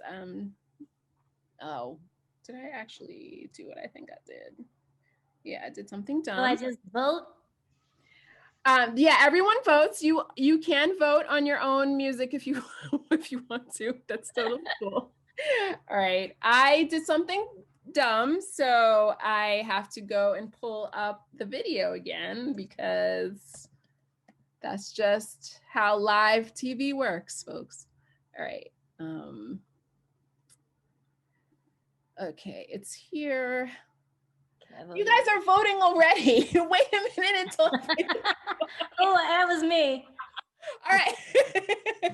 No, it's like a bunch of people have already voted. All right, so I'm gonna still play the songs. All right. And the second one, people were not necessarily supposed to vote on because I wasn't gonna play those two songs, but you can also vote on those because Elisa sang on both of those. All right, so let's go. Here, I found the video, and all righty. All right, here. I swear this was not supposed to take so long. All right, so pause. And now go back to Zoom. I talk to myself while I'm working. So I'm like, okay, now we go back to Zoom and we're going to share the screen. And there we are, share. And there we are. Oh, and that was my bass player on the show who posted this. And he just passed away about 2 weeks ago. Leo Lawrence. Oh, I'm sorry. Yeah, thank you. Back to perform her current single, Ooh, This I Need, and like Love's No Fun. This is it does. I just thought that.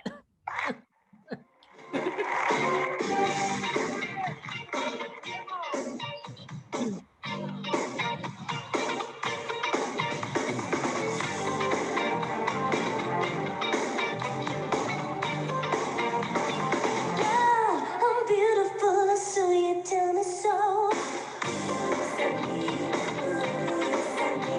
You say I've got the better, you just love to hold.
Wow. I love that so much. I like Maury said earlier, I had that record, like every Prince geek from back then had one videotape or a couple of videotapes where they would tape everyone who was associated with Prince who was on Arsenio on one tape. And I had that on my one tape that and I would just play. I would just put it on and just play like all the time. Wow. Well, he had my band learn that arrangement. He sent me a cassette and my band had to learn it and we had to record it, send it back to him to make sure that the band was playing it the way his band played it. So he approved. He was like, they're good. They can do it. They hang. And I was like, okay, good. And he made me play piano. And I was like, I don't want to play piano. I'm scared to death to play the piano. He's like, you need to play the piano. I'm like, okay. So that was great. That was the scariest moment I've ever had right there on that piano. And it was just that little piece, but I was like, please don't mess up. Please don't mess up. Please. That's all I could say in my head at that moment. And he stole my 2 dancers right after that. Those 2 girls were in the Cream video. Really? Yes, he took my dancers. He liked them. He said, what's their names? And I was like, okay. And I gave him the names and he called them up and they went and they did the Cream video. I bet. And you know, I introduced him to Randy St. Nicholas. Oh, really? Oh, really? I had done a photo shoot with her and I have this picture with all these flowers behind me. There's beautiful like flowers, like a wallpaper kind of thing. And I was not naked, but I looked like I was naked and I was holding flowers and he loved that picture of me. And he said, well, who did it? And I said, Randy, and he met her. And from that point on, he worked with her. And yeah, that's the interesting story I have to tell you later because Maite had a very similar picture done. I saw that. And I looked at it and she had said, you know, this was his favorite picture of me. And when Maite met me, she said, oh, Prince used to tell me, doesn't she have a pretty face or whatever. And I was like thinking about it, I'm like, that's Randy St. Nicholas. That's the same background I did. And I found out, yes, it was. And her assistant told me that he called her and said, I want you to do the same shot of Maite that Elisa did. And so, yeah, kind of crazy, isn't it? I saw that in People magazine after we passed and I was like, oh my God, like it didn't even click. And I was like, wow, he really liked that picture. It was a pretty picture. Very interesting. It's funny because I saw your post about Maite's book and I have it and I only skimmed it the first time and then I went back a couple of days ago and I was reading it and I saw that picture again and I was like, oh yeah, like so just now when you were describing it, I'm like, oh wait, there's like, isn't Maite I just saw that picture in the book with her with the flower. Yeah, it's very interesting. I don't know what was going on with them about that stuff, but my face says it all. Anyway, moving back to Elisa, right? So, okay. That's so funny. So I'm hoping so we can see what people said. Huh? Melina, you see me like quite clearly. Yep, that's me. All right. Well, the results of the poll is. Gonna end the poll. So, and both pieces came up, Robin. Even though we looked at Udesani versus Love's No Fun, Lisa is on Walk Don't Walk from Diamonds and Pearls, and of course Love Machine. Well, I got in trouble with my grandma on that one. Oh, Love Machine? Oh, what did Grandma have to say about Love Machine? What is that man saying to you? I said, I don't know. I didn't know when I recorded it. He didn't play Mars's part. So all I knew was what I was saying. So I was like, oh shit. I didn't know why I had to say, oh shit, but he put that on the paper. Just say these things. I'm like, okay. So I sang what I sang. Then I hear Morris's response and I'm like, oh, what'd you do? What'd you make me do? My grandma heard it. Oh, that was not a good scene there, but yeah, whatever. That is so funny. How did your grandma hear it? I would probably like the grandma buy the CD for album. Grandma heard it. Yeah, that's hilarious. All right, do we want to take a few questions from the audience? I've been saying to Maury, like, we should probably let you go and enjoy your man in your car. Right. But you're welcome to stay with us all night if you want. We've got our mugs of wine, so Right. so we can just keep going. But I do know, like, the point of our show is that we do like to share with the audience, because they don't always get a chance to ask their favorite people their long time questions. So I think maybe we'll take like 2 or 3 questions. Can you hang out just a little bit longer? Oh yeah. Yeah. Okay. Awesome. Okay, Thanks, Elisa. No problem. all right. So best question wins. Come on, hit the chat with a question for Elisa, and we'll ask her. If you feel comfortable coming on a camera or on microphone, you can. Oh, Zinzi. All right, Zinzi, you want to ask Elisa your question? You can unmute. Yes. Hi. This has always been my, I always wondered, because I came from a family of singers and I can't sing worth a damn. How old were you when you realized, like, you like everyone can carry a tune? How old were you when you realized you could sing? Like, when I could sing, I was probably about 6 years old. So you knew you had something special when you were 6. When I was 6, I was listening to Diana Ross. It's My House and I Live Here. Oh, I love that song. And I put my mom's heels on, and I'm like, it's my house and I live here. I want to tell you. And I was just taking over the living room. And it just came over me because my brothers all went out and played football, and I was always left alone. They had all these friends, and I had my record player. And so all I did was sing, sing, sing. And then it was Captain and Tennille. And then I had a crush on Sean Cassidy. And yes, I was around that time too. I had all those crushes. All those things. I used to sing. See, I used to sing Diana Ross, but I could not sing. So. Oh, okay. Yeah. Then came Jennifer Holiday, and that's how I really learned. That's how I really learned. And I am there. And I was like, "Woo, I can do that." That is range right there. That's amazing. Thank you. All right, there's a few other questions floating through the chat. Thank you so much. Melina has a question, Robin. Oh, Melina, I know you don't want to come on camera. Do you feel comfortable unmuting to ask your question? We wouldn't see your hair. We won't see your hair. She has a couple of questions. Do you want her? She says her microphone doesn't work. Okay. Okay. So she's asking, will you write a book? Oh, I didn't see that one. So at first I would have said absolutely not, only because I honored, he was such a private person, and we all had to sign confidentiality agreements and all that when we worked with him.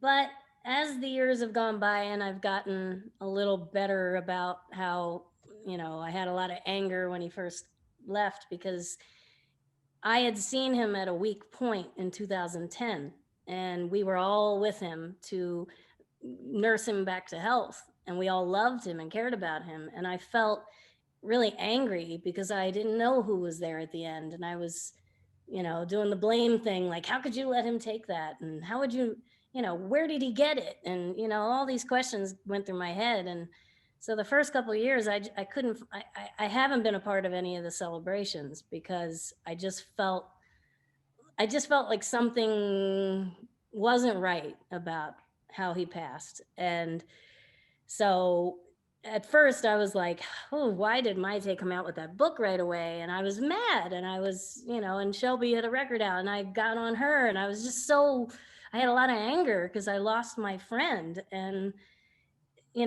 as the years gone by, I have calmed myself down, and I've learned to, step up and say, look, I'm sorry, Shelby. I know all you were doing was your way of paying tribute to him, and that was your way. And I judged you. I was totally wrong. And the same thing happened last week or 2 weeks ago when I had COVID, and I finally listened to Maite's book, and I related to so many of her stories and thought, I can't judge this woman. She had a story to tell too. So I might tell my story, because there are things I left out, not to make money, but just to tell the story of this man. It's very similar to Maite's story, but I didn't marry him. I got asked, but I didn't say yes. So you know, I've got a lot of stuff I could say, but I always was very respectful and didn't want to be just another one of his girls. And I didn't, I found a lot of pride in when people would put out pictures and say, oh, this is his girl, this is his girl. And I'd sit there going, they don't know about me. And I was like, oh, I really did good because I was so innocent, I guess. I don't know. I look so innocent. And that's what he liked about me because he's like, nobody would never know that you were my girl. I'm like, okay. But the band knew, and Rosie and all those people knew. But yeah, I don't know. I might do it. I like talking. I'm a big talker, so. Yeah, I think, it's the story matters. I was about to say stuff, but I won't. Yeah, but the story matters. Yeah. And as much as I think one thing in the paradigm we really treasure is it's not only about Prince, it's who we are in relation to him and who we are in relation to ourselves and for the world. Mm-hmm. And one thing I've learned from doing this show, because at first it was all about like, we're doing this because we want to maintain the legacy, but really connecting to people as people. Mm-hmm. And really, and I do have my shade and I have my jokes, but I really do appreciate everyone and their story around it and their story as their story. Mm-hmm. So when people say, would you write a book? It's not so much about the tell-all, but it's as much about Elisa as it is about him. Yeah. Right. And there's an audience that gets to hear that story also. Because there's a lot of dreams in your story and a lot of goals that people share mutually. Mm-hmm. That there are points of connection, and I'm excited to hear how you're able to listen differently. Mm-hmm. As years go by. Right. Because I felt the same way about Maite's book initially, mm-hmm. And I have revisited it. Because I just felt like I felt like I knew the story. But then the more I revisit it, I'm like, I don't know the story. And she has a story too, right? Yeah. And we all and as we mature, we hear differently. Mm-hmm. It felt really good to actually reach out and apologize. And it was really interesting how it happened. It was on her birthday. And it was also her daughter Gia's birthday. And I finished the book on her birthday. And I didn't realize it was Maite's birthday, but in the book, in the last chapter, it talks about how when she adopted her daughter, that she didn't realize that her daughter's birthday had the same day as hers. And so when I looked at the date and I realized that I had read this book while I was sick, this whole week, that 14 days I've been stuck in my room, not with anybody to talk to or touch or, be near, it was such a revelation to me. And I started crying and I was like, oh my God, what did I do? Like, I have to reach out and say, I'm sorry. And I did. And she accepted it. And hopefully we'll get together. She lives in Vegas now. So we're going to get our daughters together and have lunch and probably share stories because I know about the tube socks. That's all I can say. Susanna Melvoin talks about the tube socks too. Okay, so that's a long-standing thing. These tube socks. That's hilarious. Tube socks. I make one comment. Oh, yeah, go ahead, Zinzi. Elisa, I think just hearing about, and I understand, and it's not for me. It's not about telling his secrets, but I always notice, and it's just the sexism. Honestly, I always notice that when there's a big celebrity and the women in his life, they was just a bunch of groupies or whatever. Those were human beings that had their own voice. I don't care how many women Prince may have been involved with. You all had your own unique story. Yes. And that gets disparaged so much. Yeah. It's upsetting, and so this is why, someone had made a comment, which was true, how it's usually mostly women in these meetups. But I love the fact that I got to hear your voice, Jill Jones's voice, like what they experienced, because it's not always about them. It's not just about them. Yeah. So you don't have, it's like, for me, it's like, I don't want to hear any secrets about him. I don't really care about that. I want to know how, you as a person, I want to know Shalee as a person, because that's what matters to me. Right. Everyone worships, the male star. But you know, Prince had women around him for a reason, and he may not have necessarily honored them as much as he should have, but he knew what he was doing. Oh, but I think he did in the way he knew how. Yeah, So exactly. That's what I've gotten from these conversations. Yeah. And I'm not trying to disparage him at all. No, but I think that, of course, when you're going through it, you would want it to look a certain way or be a certain way. Yeah. But that's what he had to offer. Yeah.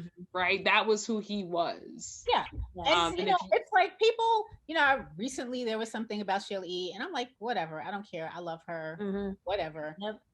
And also, you know, you don't know what a person says to another person when they're alone. You don't know what Prince said to Sheila or to you or to Jill when they were alone. And he could be straight up like, yeah, whatever, you know, this is just whatever. You have no idea. So just discard somebody else's experience just because, you know, some dude was like, nah, she meant nothing to me. Right. You know, so thank you so much. I just love hearing the women's voices. Wow. I just want to say the thing that I was going to say before, Elisa, is that like I had the same exact feeling that you had when Maite first announced her book, because I was just like, I think that it came out on the first anniversary. So I was just like, why would she do that to him? And like, you know, and so like when it first came out, I just kind of skimmed it and I was just like, still kind of huffy about it. But then like, I just reread it and I just like feel a lot of empathy for her for some of that stuff, because like as a woman, as a mom, and like, it's just like, I can't even imagine living through all of that. I mean, I still have some issues with the timing. That's all I was going to say before. Right. And I did too. So, I mean, very protective. Yeah. I mean, I can honor, I guess my feeling still is that like, I can honor wanting to tell your story, but like the timing is something to have maybe been considered a little. And that's always, I grew up, my dad was very classy. That word does not get used very much nowadays. And it's sad to see a lot of the class has gone out. Not that you have to be a snoot or rich or, you know, poor or whatever, but just hold yourself with some respect. And I think the timing is way better now. If it were me, I would have waited. And possibly down the road, I might tell my story, because it was a good story and it was a beautiful story. And I learned a lot from it, and not just about him, but just the direction my life went and how it went up, and I was this, and then I was down, and then I was up again. And then my husband committed suicide, and I had that to deal with, and my dad dying, and with the, you know, going through what he went through and being a caretaker. And now I found the love of my life, who's so amazing bass player and singer, and we write songs together. And it's like, I feel like I found my happy ending finally after 51 years, and I'm getting married next year. So you're the first to know. Yeah, so I'm so happy. Yay. And that's why, I mean, again, it's like I think the honor, it's the honoring of your human, like as a spiritual being having a human experience, right? It's the honoring of your human experience. And Prince is a part of that, but there's more to Elisa than Prince. Right. And like, that's what I'm getting listening to you now. So we do want to end with, where are you now? So, okay, so we just got the tea. You're getting married next year. Whoop, whoop. Found the love of your life. My daughter. You got your Tesla. Hello. My Tesla. You got your Tesla. Hello. Good night. So life is going good. Yeah, life is good. So talk to us about Elisa today, and we're gonna wrap it up. Elisa, this has been a gift and a dream come true in so many ways. I never thought when I was a teenage girl watching Arsenio that I would be here 30-something years later talking to you. This is dope. This is like God is working in my life in the most powerful way, and I'm excited. So where are you now? Like, what do you want to share with us about you now? Like, what have you learned? Who are you, and how can we keep abreast of what you're doing? Okay. Can we be like your best friends? Yeah. Like, we want to be your best friend. Yeah, we want to be your best friend. We won't stalk you or anything. We're really good best friends, actually. Hey, I just had some random guy call me out of nowhere, so we're better than random guy. We're better than random guy. We're so much more fun. We're really Like if you hung out with us and I would had totally hang out with you, both of you. Really? So let's do that. When we don't have Yes. COVID. I'm down. We're done. I got That's first it. round, Elisa. Let's do this. So what I've learned, where I'm at, Yep. I finally feel very settled. I feel very at peace. I feel like my journey is now more about, guiding my daughter who loves singing, dancing, acting, and I'm scared, but she's also very smart. So I might push her that direction, but whatever she feels is her passion ultimately is what I'll support. I always wanted a big family and I only had one daughter. And now that I'm getting married, he has 5 kids. So I am now a big family. And so we have a big dinner table and I love cooking and serving everybody up. And it's just, I grew up with that. My mom was a cook and my dad was a cook and we're Italian family and sat around and laughed and talked and played board games. And that's kind of where I'm at, but music still pulls me in and I still love writing and I love helping these kids on this new venture I'm part of, the Purple Playground. So we're actually working on writing a musical for teenagers to hopefully get into some of these high schools. And it's about all the stuff that teenage kids go through, from LGBTQ to autism to eating disorders to anger issues to depression. So each kid in the play has a different thing they're going through, and they all meet up at the Purple Playground and they become friends and they start to heal by helping each other. And the thing they have in common is that their moms all listen to Prince. So that's the little tie-in in the show. But and the character names are actually like Jamie Starr and like all the different things. Yeah, it's going to be very cool. So we're working on that and we're writing it with the kids. We're getting them to pull out ideas and let's do this. Because, Willie was saying, he goes, we're 51 years old. Our life's half over. I want to leave a legacy behind. I want to do something that means something. Yes. And that's kind of where my heart's at right now. I love performing and I always will whenever I get a gig or a jazz gig or whatever I do.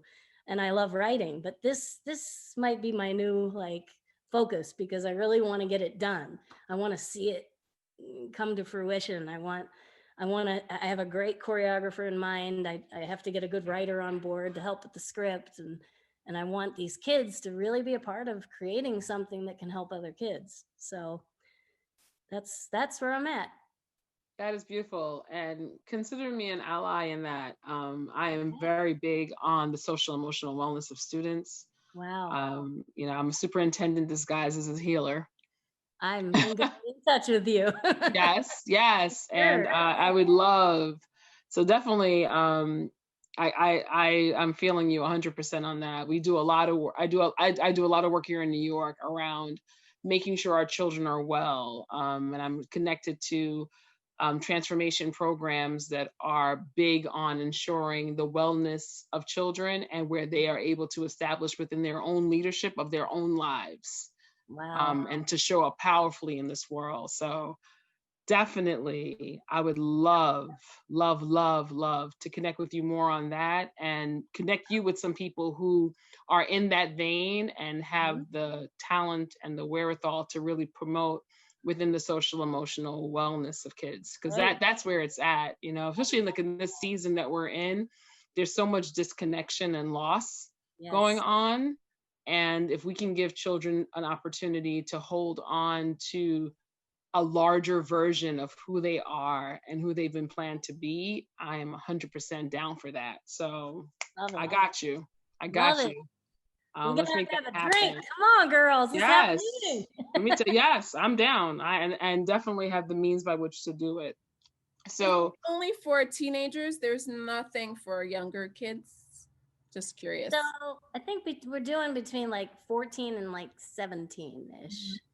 So the range kind of hits from freshman to seniors. Yeah. where the blue character, because there are going to be colors of the rainbow, is the kid that has no clue what he wants to do when he graduates high school, because he doesn't have a passion. And all the kids that do have passion don't understand why the kid doesn't have a clue what he wants to do. So it hits on everything, because I've been experiencing it having some stepsons, you know, that he doesn't know what he wants to be. And I don't understand that, because I always knew what I wanted to be. But there's so many kids out there that don't have a clue, you know, they really don't. And they don't feel seen, Yeah. right? They just don't feel seen. You know, last week I did a session with, for 2 days with Momentum Education, who we do this teen leadership program. And so many of our children are just, they're unseen. And I cannot express to you, and they're beautiful souls who are just waiting for an opportunity to be self-expressed. And what you're describing is that chance. You know, so we definitely get an opportunity. I mean, the reason why the Department of Education and I we have a love-hate sometimes, but I stay within the department because it's an opportunity to really impact systemically how children are experienced in this world.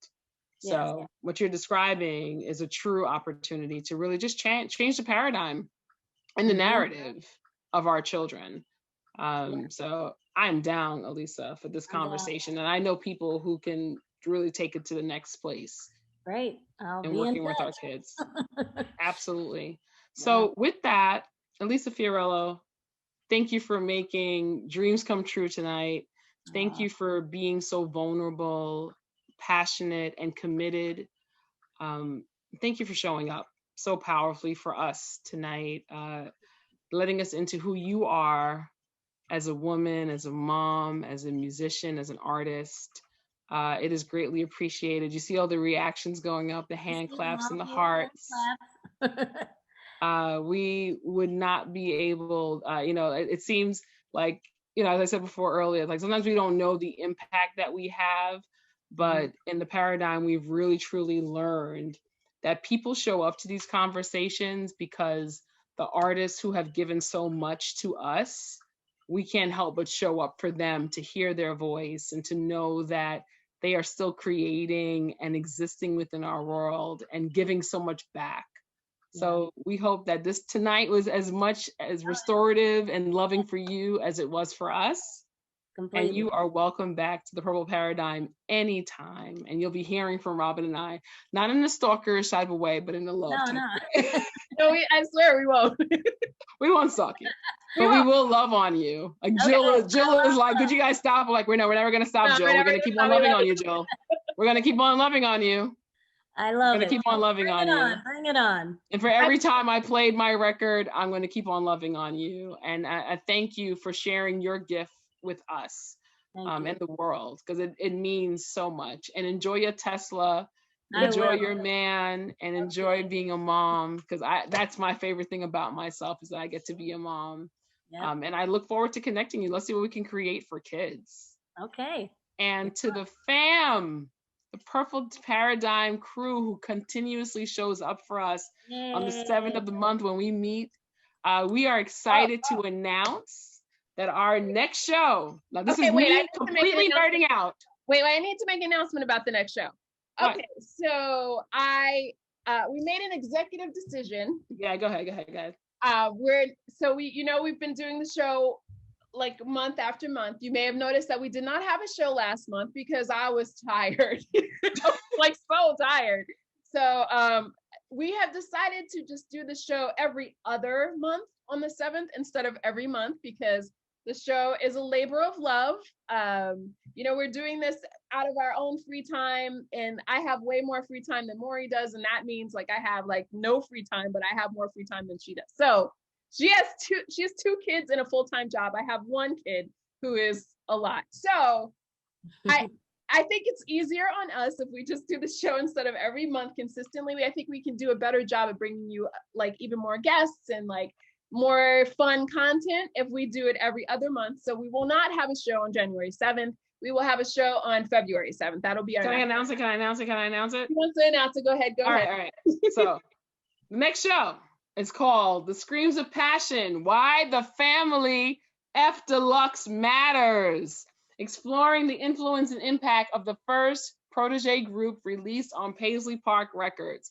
Yeah, that's just like a super nerdy show, and I'm shamelessly proud about this. I love the family. I love F Deluxe. I love what they bring to the table and what they represent within Prince's mind, as well as who they are as musicians. So we are going to be exploring that first album, as well as looking at the work that they've done since, because the great news about if you can help us get Wendy Melvoin, Melina, we're looking really for Susanna Melvoin. That's what we're aiming for. And Jelly Bean Johnson, Jerome, we are going for this. And that's why we need this month. So I am also the show booker. So we would have everyone on if they all said yes. So if we don't have them on, it's because they probably have turned me down. But either way, we're going to honor this album. Either way, we're going to honor this album. The Family's album, 1985 release, was a dope moment in Prince history, and we want to talk about it. So with that, we'll be back on February 7th at 7 o'clock to talk about The Family. And of course, we love to hear from the fams. Thanks so much to Eloy, Prince's friend, Masina, we love you. DJ Ultraviolet's going to bring us out with some tunes. And as we close out the night, and Prince fam, we love you as well. If anybody is interested in sharing their commentary on The Family for the next show, or if you have ideas for upcoming shows, please reach out to us. We are totally open. And this show is as much about Prince and his legacy as it is about us getting our voice out there as fams who love to keep the legacy going. Elisa, love you so much, sis. Truly appreciate your time. Go ahead, Robin. I was just going to say also, and to connect with everyone, since we can't physically be together and go see a show or go have a drink or do these things, this show also came about just because we just can't see everyone, and we just wanted to still be able to maintain connection. So the best part of what has happened for us this year, one of the best things is starting this show. And I could never have dreamt a year ago that I would be talking to Elisa Fiorillo tonight. So yay for me and more. Cheers. And we're winning. Yeah, we're winning. We're winning in this game called life. Amen. All right. So I don't know where our DJ is. DJ Ultraviolet. Carlita, are you there? I'm right here. She's right there. She's ready to go. So DJ Ultraviolet, take us out, fam. Light up the chat. Tell us what you think about tonight's episode. Elisa, we'll be posting this shortly, and you'll be hearing back from us because we got to bless you with some love. Thank you so much. Thank you. So everyone is welcome to stay on and listen to the music set. It'll go for about a half an hour, or you can leave if you want, but you're always welcome to stay. I have a migraine, so I'm gonna go take some aspirin and lie down. Kiss my man. Go ahead, go hang out with your man in your new Tesla. Congratulations on the new car. He's also very patient, and we appreciate that. I'll let him know. Thank you so much. Greatly appreciated. Bye, everyone. Take care. Thank you. All right.